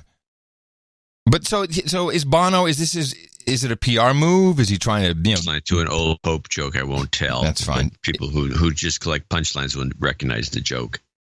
Do you think that Bono has something going on, like an Al Sharpton type deal, where, hey man, I can straighten you up. I got some PR value. What is he doing? What's the point?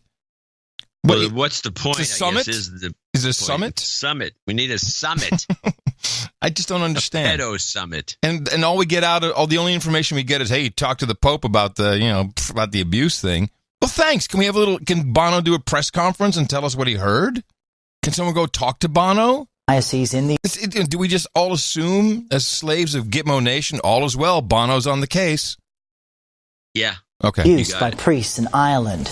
It comes as more Catholic dioceses in the United States are grappling with their own issues. The Diocese of Brooklyn, New York, agreed Tuesday to pay more than $27 million to 4 men who say they were sexually abused as boys by their religion teacher.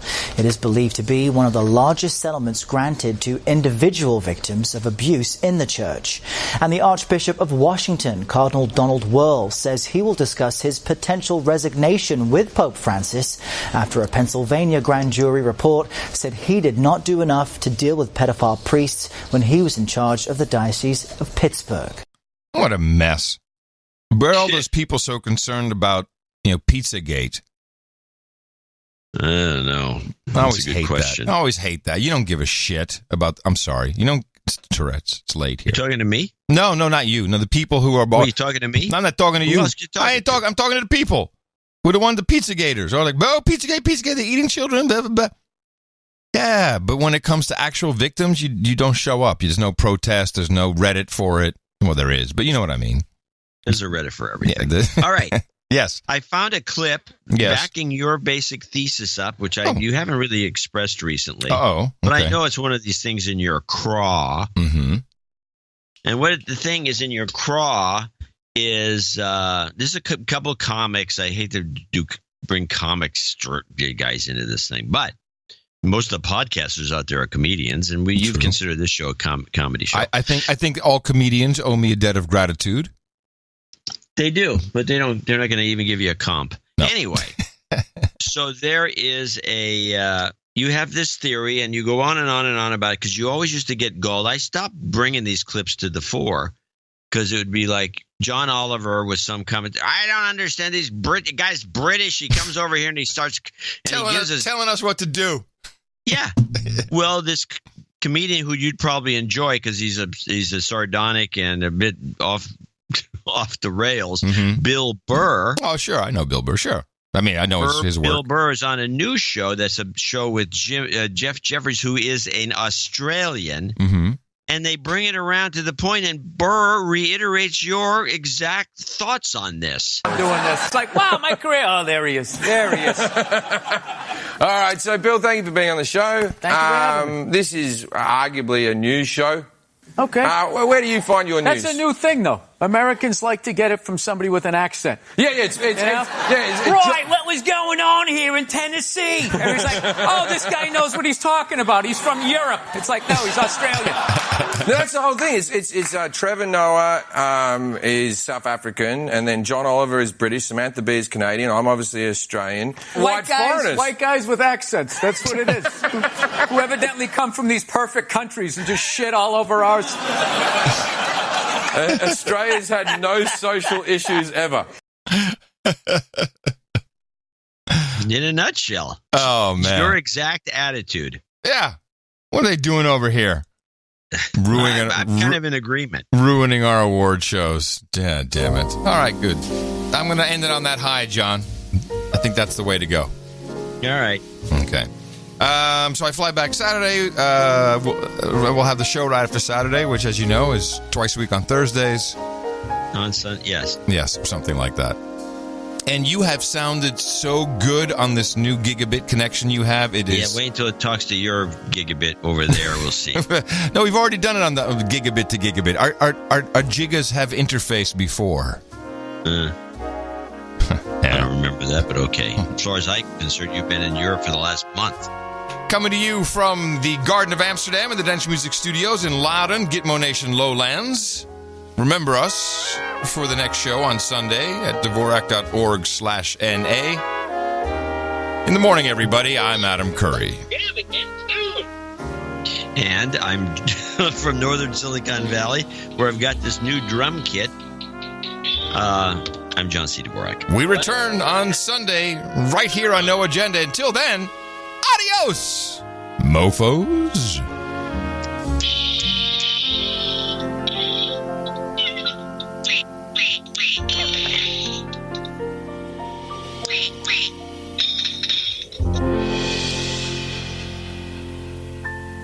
Donate to a No Agenda. They give us shows week after week. Donate to a No Agenda. It's a show that's really unique. Donate to a No Agenda. Listen to John and Adam speak. Donate to a No Agenda. Science is turning into a clique.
We're on MySpace. We're on Friendster.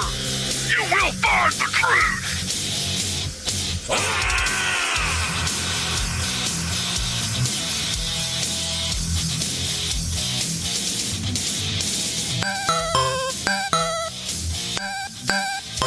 Best podcast in the universe. Mofo. Dvorak.org/NA